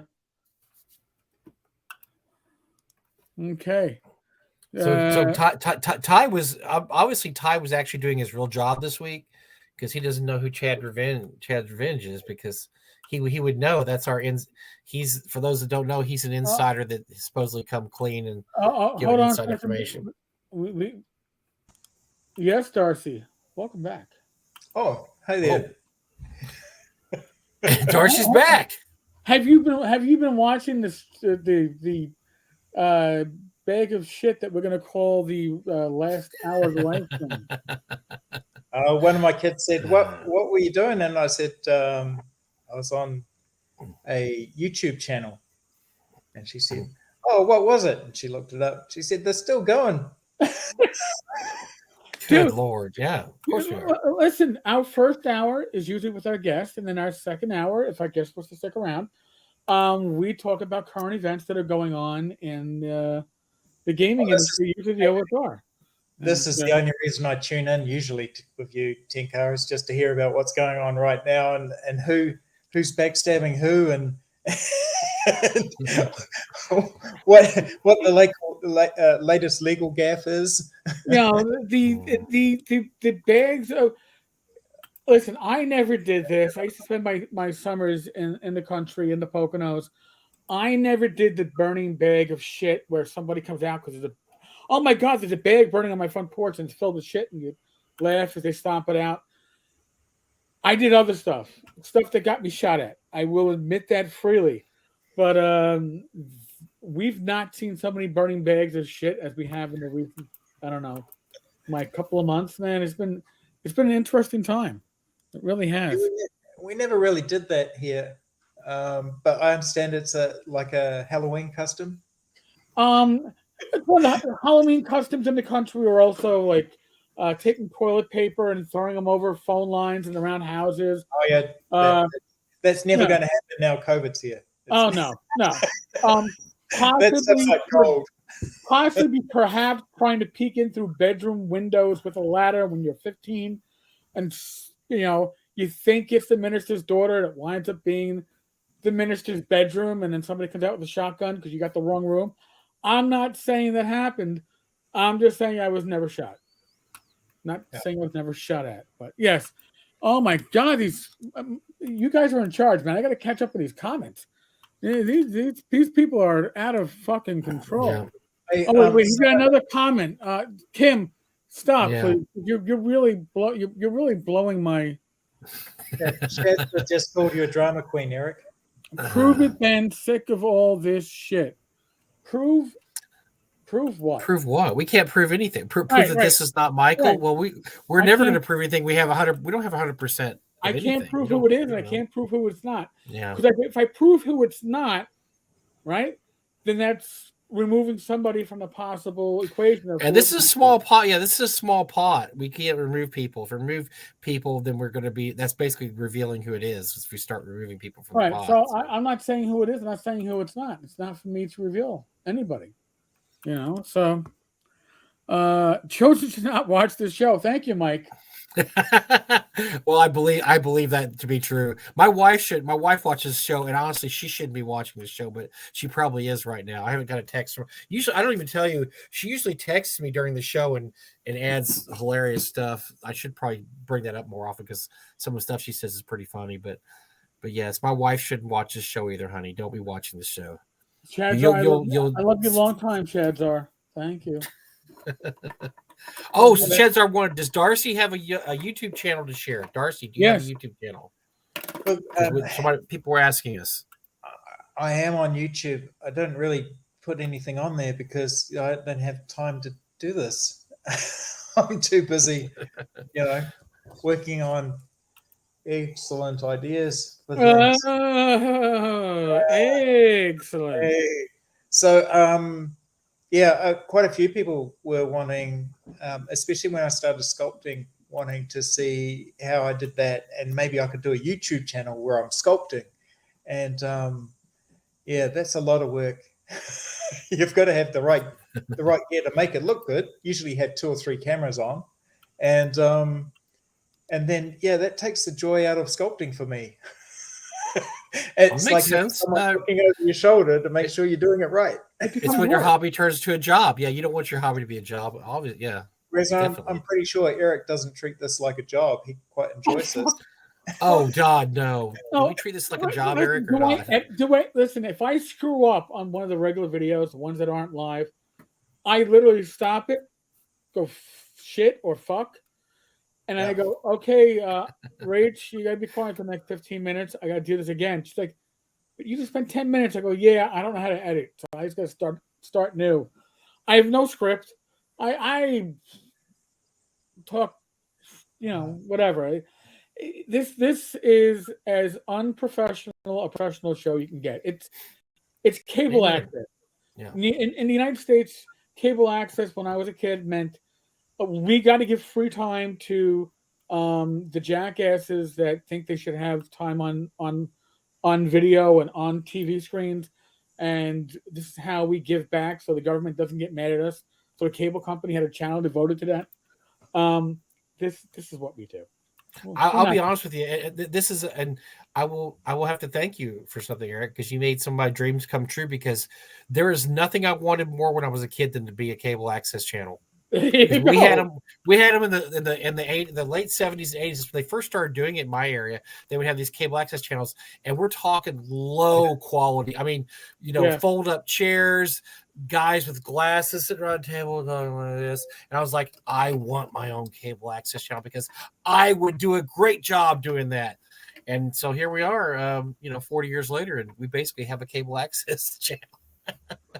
That's pretty much the level we aspire to. Yes, cable access. We would make $5 a day if we were more algorithm friendly. I was a cop for 20 years in New York City. I dropped the F-bomb quite liberally. It ain't gonna happen.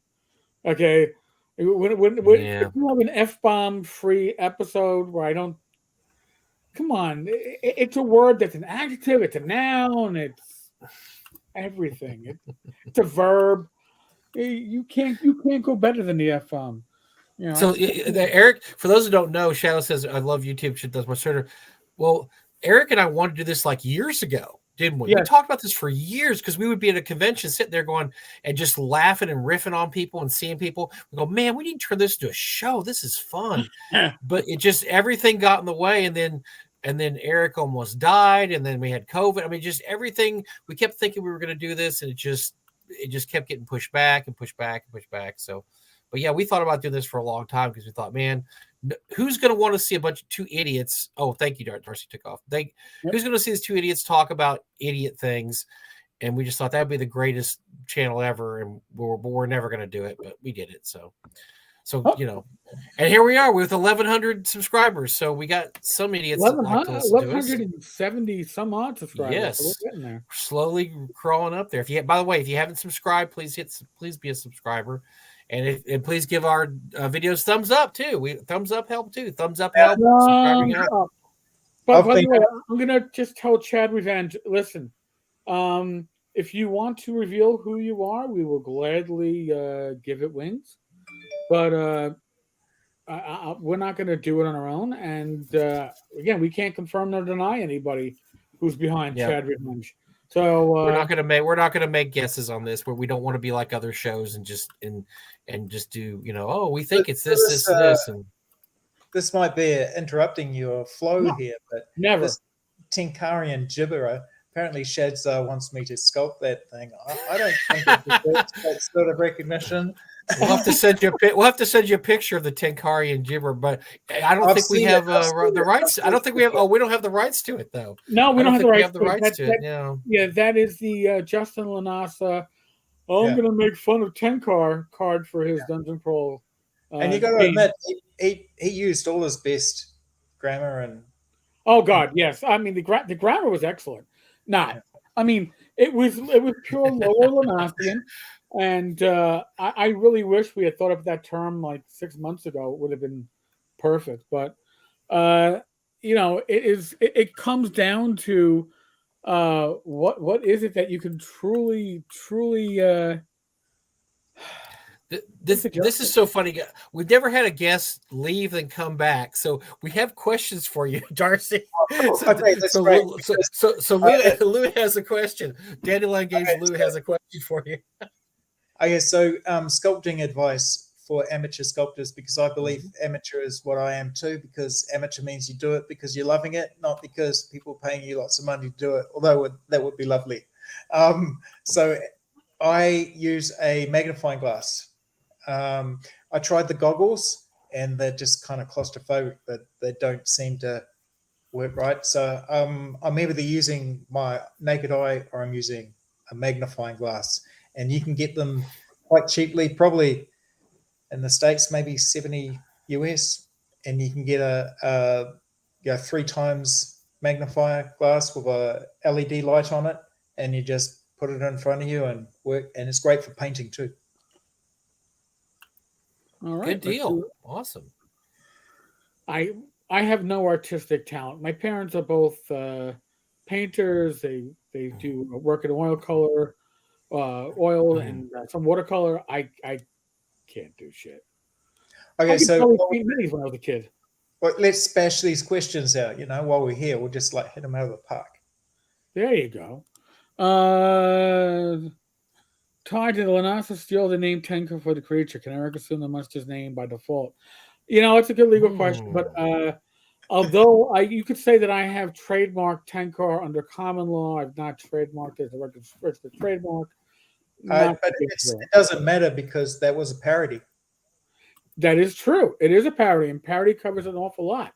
Yeah. And Tenkarian Gibber, again, my wife wants her own card. And I don't think Justin printing. Also, if you're listening, I feel very slighted here, Lanasa. I really think there should be a bad Mike blob or something. I mean, I can't believe Mike Carrion or something like that. Yeah, I'm really upset. Matter of fact, give my brother a card too. Put somebody in a Speedo, and you could have rob the Speedo or something. I mean, why not just go? You could make some money doing this because they don't have to buy a copy of your terrible game that's going to have tons and tons of misspellings and grammar mistakes. You'd make me buy your game. That could be a challenge in itself. That could be part of the game. Hey, I was asked about whether I use wax or I use polymer clays. I use green stuff, which is a 2-part epoxy. It's called plumber's putty as well. And I think one of the originators of using that was Tom Meyer. Tom Meyer's the sculptor. His orcs and that from way back, still very, very sought after. But Thunderbolt Games, and of course he does a lot. Oh, Thunderbolt Miniatures, sorry. He does a lot for Dark Sword now. A lot of sculpting of the miniatures that match the Game of Thrones line. So yeah, green stuff. You can get it. It comes as blue and it's yellow, and you mix it together, and you get. There you go. All right. Yeah. I had a drop out, of course, because Mike, you're the only one who hasn't dropped out yet tonight, so you can feel free to. Wow, my connection is actually good. That's shocking. Yeah, go. You damn Texans. Take your own route. My connection is usually the terrible. These are the bad one here, so I don't know why that would happen. But did you choose the duck logo for this Talking Crit live stream? StreamYard has a little duck as the logo. Oh no! Curious. There's a little duck up the top there, a little mallard. No, I don't know what's it. Did that just show up when we have refreshed? Because I have the Tenkar's Tavern. There you go. But they do have a default. If you're using the free version, I believe it does default to their. Yeah, so I got a free duck. Yes. There you go. Better than the other version. How long did it take for you to sculpt the mini, and what gives you inspiration for it? Well, a miniature can take, a day. Could take a little longer. It depends how big the miniature is. And often when I'm sculpting more than one miniature at once because I'm using something that hardens in 20 to 30 minutes, maybe 20 minutes of working with it. So you don't use a whole lot of putty at once, but you also can't just play around with it while it's drying because you can get rid of the work that you've been working on. So I usually stick them to an armature. My armature of choice is a paper clip. I make a little paper clip, a Y sort of shape, so the legs are like that. Sometimes I'll add arms, and generally with that stick figure, I'll apply some green stuff and put it to the side and then work on another miniature I've been working on and then come back and start working on parts of the miniature. So it's a long process. You can spend a day, you can spend 12 hours. Damn. Yeah. All right. Yeah, I'm not going to get into it. Once you've made that miniature, you can then get it cast, and then spin casting is a lot quicker. You can make hundreds in a day. So it's all around the original design. Another thing that's happening is Ill-Gotten Games. I don't know if you've heard of them. No. Okay, I'll find ill-gotten games for you. Ill-gotten games are going to be scanning my miniatures, and for those people who have 3D printers, you can buy the STLs. Oh, you got another question? How do you keep a sculpt from drying flat on one side like a tentacle?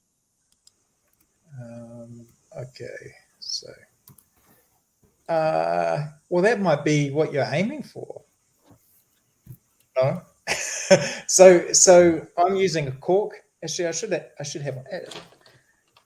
If you can imagine this 3D print here, because this is a duck that I sculpted in ZBrush. Don't tell anyone, but I've had a little bit of practice with ZBrush. If you've got the thing you're sculpting, you've attached it to a cork, and you just hold the cork, and you sculpt.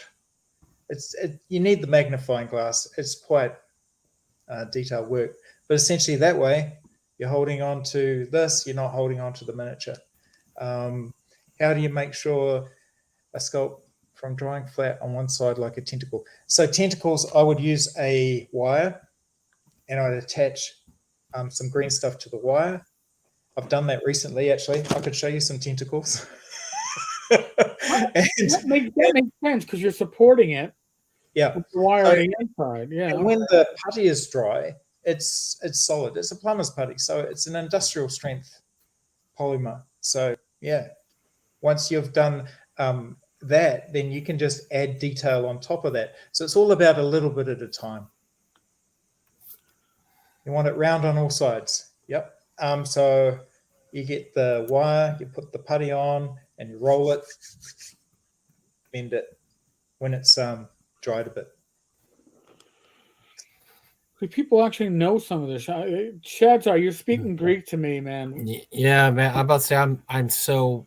I mean, you could probably just have you could do a whole day on sculpting, and you know, you may. It sounds like, Darcy, you need to get your YouTube channel up, brother.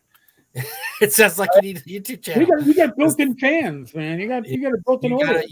You got a fan. So base when you're doing something, you're learning, and a lot of people get stuck on YouTube for sculpting, especially for painting.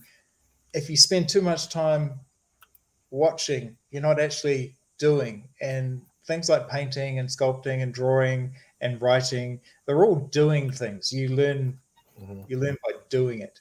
So I would recommend maybe an 80-20 on it. 80% doing the sculpting and 20% watching what other people do.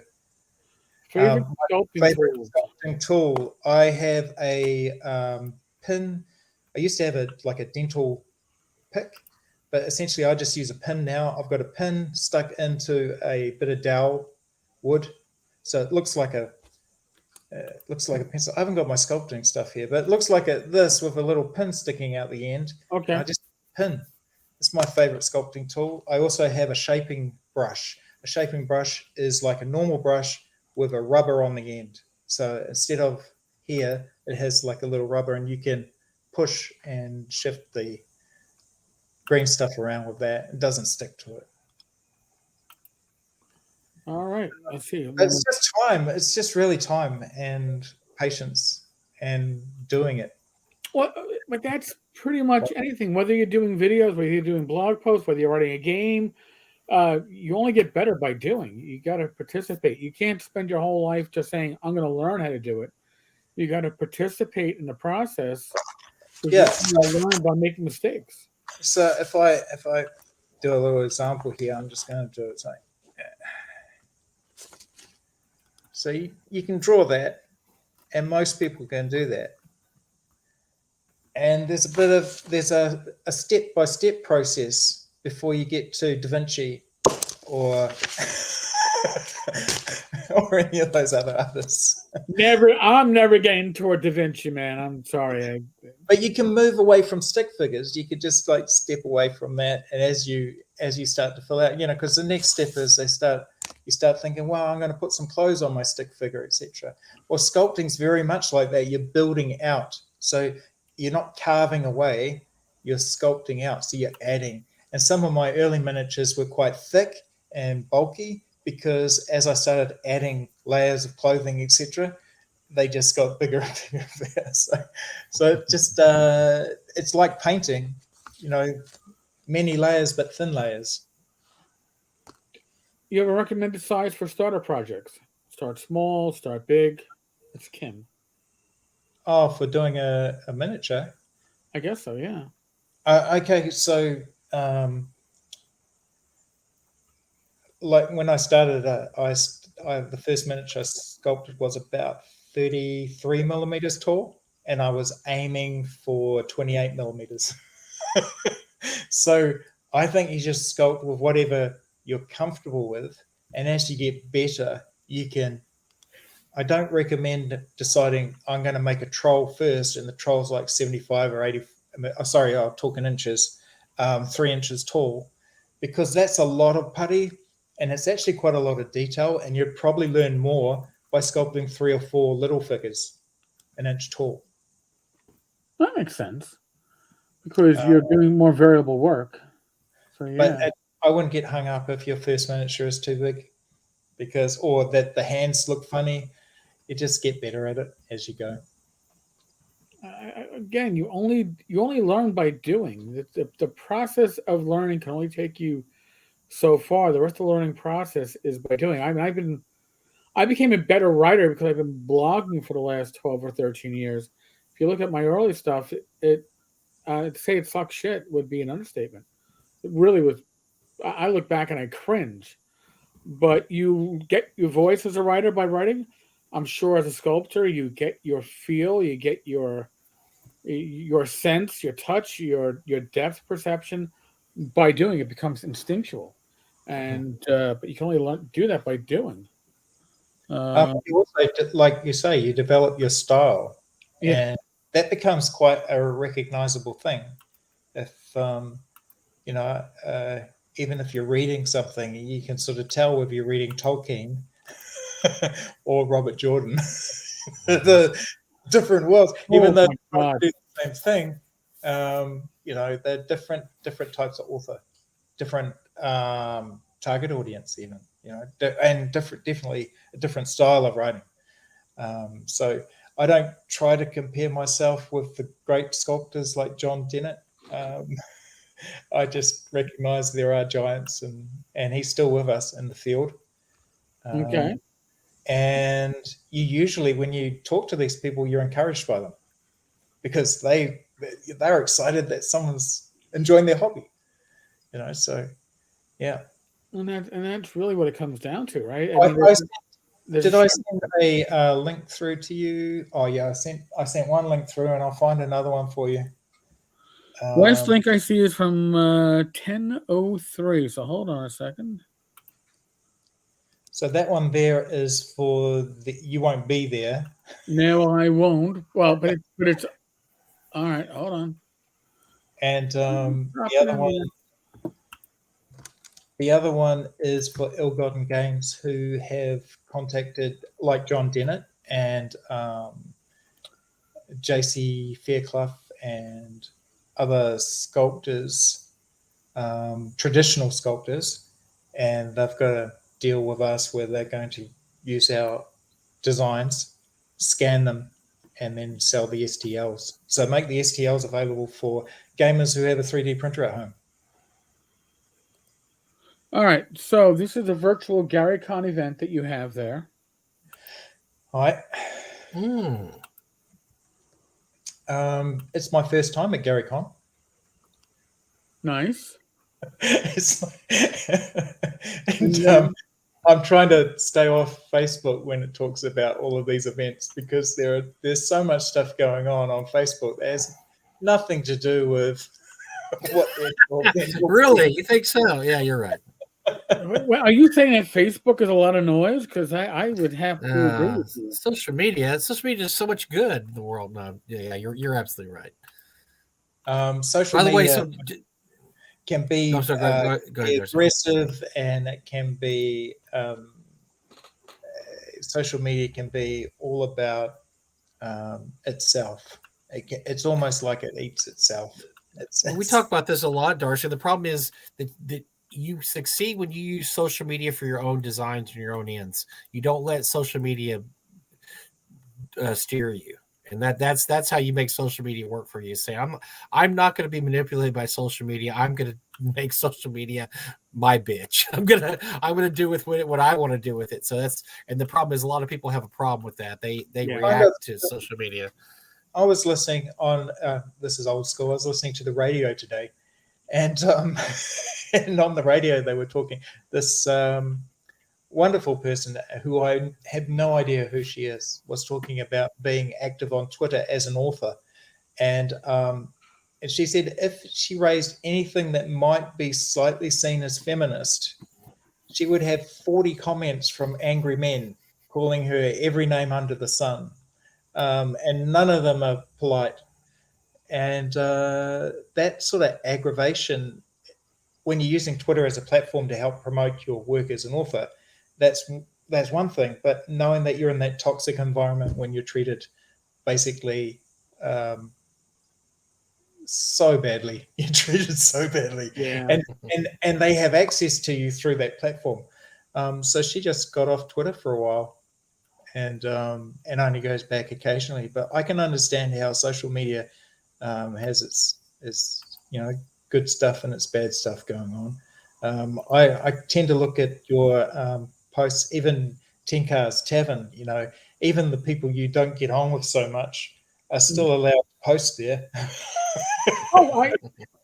As long as they're polite, no. And that's the whole thing. As long as they're polite. Now, some people step out, and I got to shut down the conversation because it's one thing to disagree. Then it becomes names. When it becomes name calling, which is, listen, I make a general observation about social media since we're not actually interacting face to face. If the three of us were at the local pub and I called Mike, you're a bitch, Mike will punch me in the fucking face. We're on social media. I say, Mike, you're a bitch. And Mike's like, fuck you. Exactly, because we can't, there's no repercussions for being an asshole on social media. So the repercussions are, all right, I'm either going to shut this conversation down, or if you're a repeat offender, I'm going to boot you from the community. And then I get called, depending on who I remove, I'm either a fascist or a Nazi, or I am woke and able, or whatever the fuck. I depends on which side I remove from the community that I get attacked as. Whatever, it doesn't affect me. Okay, I'd like to keep social media civil, but there's a certain element that just can't do it. They don't have self-control, I guess. Or maybe they're not thick-skinned, or perhaps was it glass houses and throwing stones? I listen. I started my career as a cop in the late 90s in the South Bronx. I got called words that I thought, as a New York City resident, I knew every epithet that could be used at somebody, and I learned new ones. And I was like, "Holy shit, man! That's directed at me." Along with those batteries coming off the 20th floor of a roof. Holy shit! I can see a question here about. Well, basically back to the archive ducks heritage. Yep. Those are the early ones, and Janelle sculpted some of those. That duck Vader, there's some space ducks. I've always thought, some space ducks would be, and that's why I got into using ZBrush. I thought, maybe I can try this ZBrush out, and it was fun, but it's not as much fun as playing with putty. But definitely, there's a long tradition of ducks and role-playing games. And Janelle said to me that once you get labelled as the duck person, that sticks. You're going to be the duck sculptor from now on. Yep. Yeah. And you can avoid all of the nastiness on social media by just turning it off and. You certainly can, and I'll be honest with you. I find that overall, like on Facebook, the communities are generally better behaved than somebody's personal feed, because in communities there's an expectation that people will police themselves, and somebody's being an asshole. Oh, tell an admin, or I'm in a community, I won't act like a jackass. But on somebody's personal feed, all of a sudden it becomes, I'm going to call you this and I'm going to call you that. And listen, Twitter is, if it wasn't for our missing leak over at TSR, I don't really read Twitter. I mean, unless somebody directs me towards it, there's nothing worthwhile to usually read there. So, by the way, so just to let you know, this is our longest show ever. I think, Eric. Yeah, you probably. We're rolling into 9:30. I think that this is our longest show ever. I'm pretty sure. I mean, listen, we have a Kiwi with us. How often? I just think it's funny because this is the funniest show ever because we did a whole section on Darcy. then we did a whole other section. Then Darcy popped back in and we were right back to miniatures. It was so great. It was hilarious. I love it. Oh, it's good as long as I ask some, things that got you excited or you. I mean, people were apparently they had a lot of questions they didn't ask you earlier because there were so many questions. I'll hold my questions for the end. Oh shit, the end already happened. Oh, the end already happened. Oh crap. Yeah. Oh wait. Biggest Duckus. I can find you that share if you want. But Biggest Duckus is I've got a love of Monty Python. Raise your hands if you. Biggest Dickus, yes. Oh yeah. So Biggest Duckus is the answer to that. And this is Dickus. I'll send you the link so you can put it up there, Eric. Yep. I am awaiting the link of the Biggest Duckus, and I will say, Matt, as usual, you are the problem child. Yeah, Matt's great at the old map making. Matt the map maker. All right, so here is the Biggest Duckus. So Biggest Duckus is obviously a Monty Python thing, Life of Brian, but also I had request people saying, "Hey, can I have some more of those ducks that look like, that's the whole RuneQuest vibe. It's ducks that are the Roman Empire. It's a little bit of a slight against. I mean, what have the Romans ever done for us?"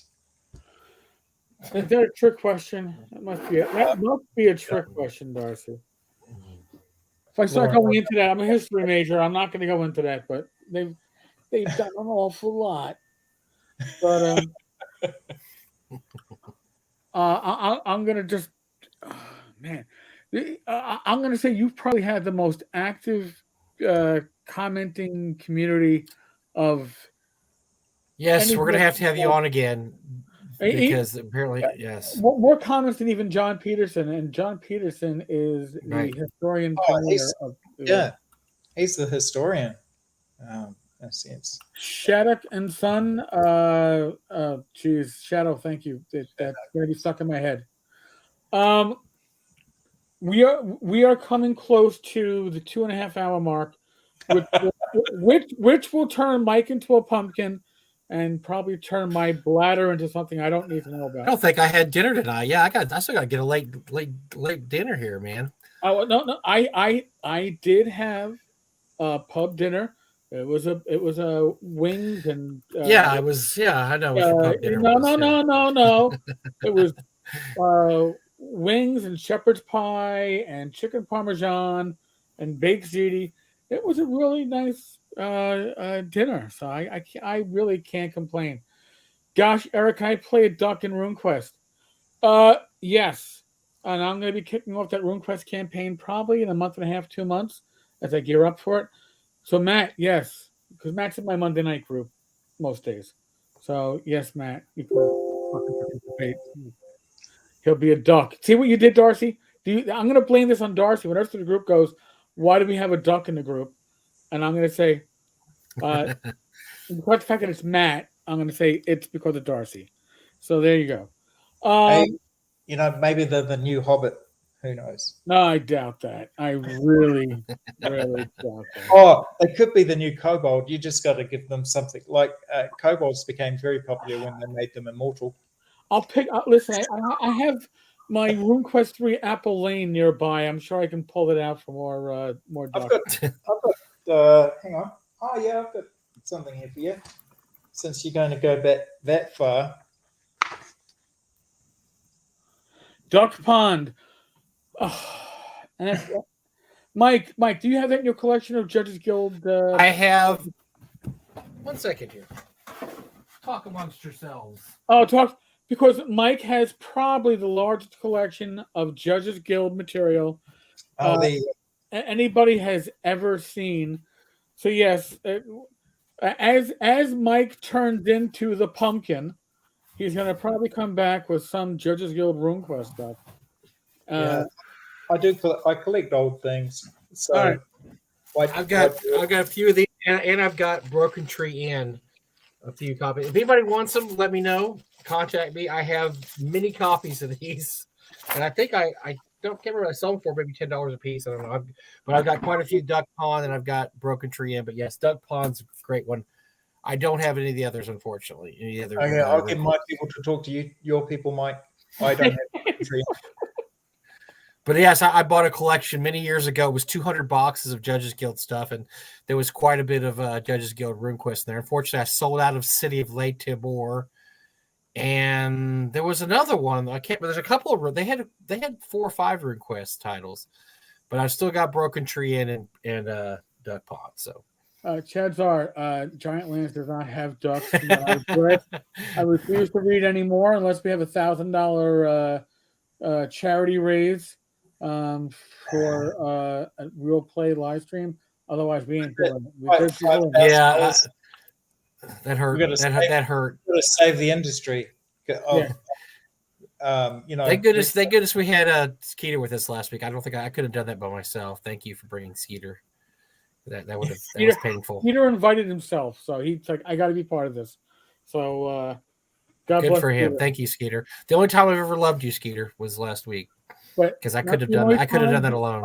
Not the only time he loved you, because I was a witness. No, he's tried to love me before. Okay, someone's brought up squirrels. One moment, I can help you with that. Golly, this guy can do anything. Oh man! If you go to, hang on, I'll see that. Darcy, the problem with you is you're a bad influence that actually pays attention. All right, so you know all the references. You know, two chat columns down here, but once I worked out what's going, I was like, oh my goodness, there's so that link there is the Instagram. If you look at like the third picture, there's a sculpt that meets Kim's demands. All right, hold on a second. Not a giant though, just a ranger. All right, so I'm on the wrong side. All right, so 1, 2. Just up the top right-hand corner there. Oh, okay. Click on that one. And that's an example of it in its green state. So that's God, yes. I've sculpted it, and it's sitting on a cork. And then I'll add a base to it or something similar, and then I'll send it off to the caster. So, James Spawn, I don't think James is watching right now, but James Spawn is a squirrel fan. I'll have to make sure James sees this. He was, yes. Folks, I'm literally going to say, holy shit. Darcy, this was beyond expectations, an awesome, awesome time. We're going to give you an invite back, but I don't think you need the invite because I think you know you have it, but we'll just throw it out there. Great to be here and lovely to bookend your episode, the longest episode you've ever run. Yeah. I hope the meat in the middle was tasty and people. Oh God, yeah, and you know what? Here's the thing. Here's the awesome thing. It's a world-spanning episode, right? We actually covered not just both sides of the world, but both hemispheres. So we're covering 2 seasons, winter and summer. And we are. I can't wait to turn on this fan. Oh God! We don't. We gotta save him. We gotta say he's about to die of heat exhaustion. Let's wrap it up. Cool. You know, as Mike and I always say, listen, we're vaxxed. We're not going to tell you what to do. we are going to tell you, talk to a medical professional, those your medical history, and be guided by their advice. Okay, we're not medical professionals, and we're just talking heads on YouTube. Literally talking heads. You see, look at that. Other than that, thank you to Darcy. Holy shit, sir, awesome time. Really appreciate it. Folks, be safe, be well. God bless. Roll those dice. I will be back again tomorrow. Live stream on Friday, I believe. If I haven't messed this up, Glenn Hallstrom. Rach and I do Gamers Health Saturday night, 8 p.m. And I'll do something on Super Bowl Sunday before I get horribly wrecked. Other than that, folks, thank you. Thanks, Tenkar. Yep. No, thanks everybody.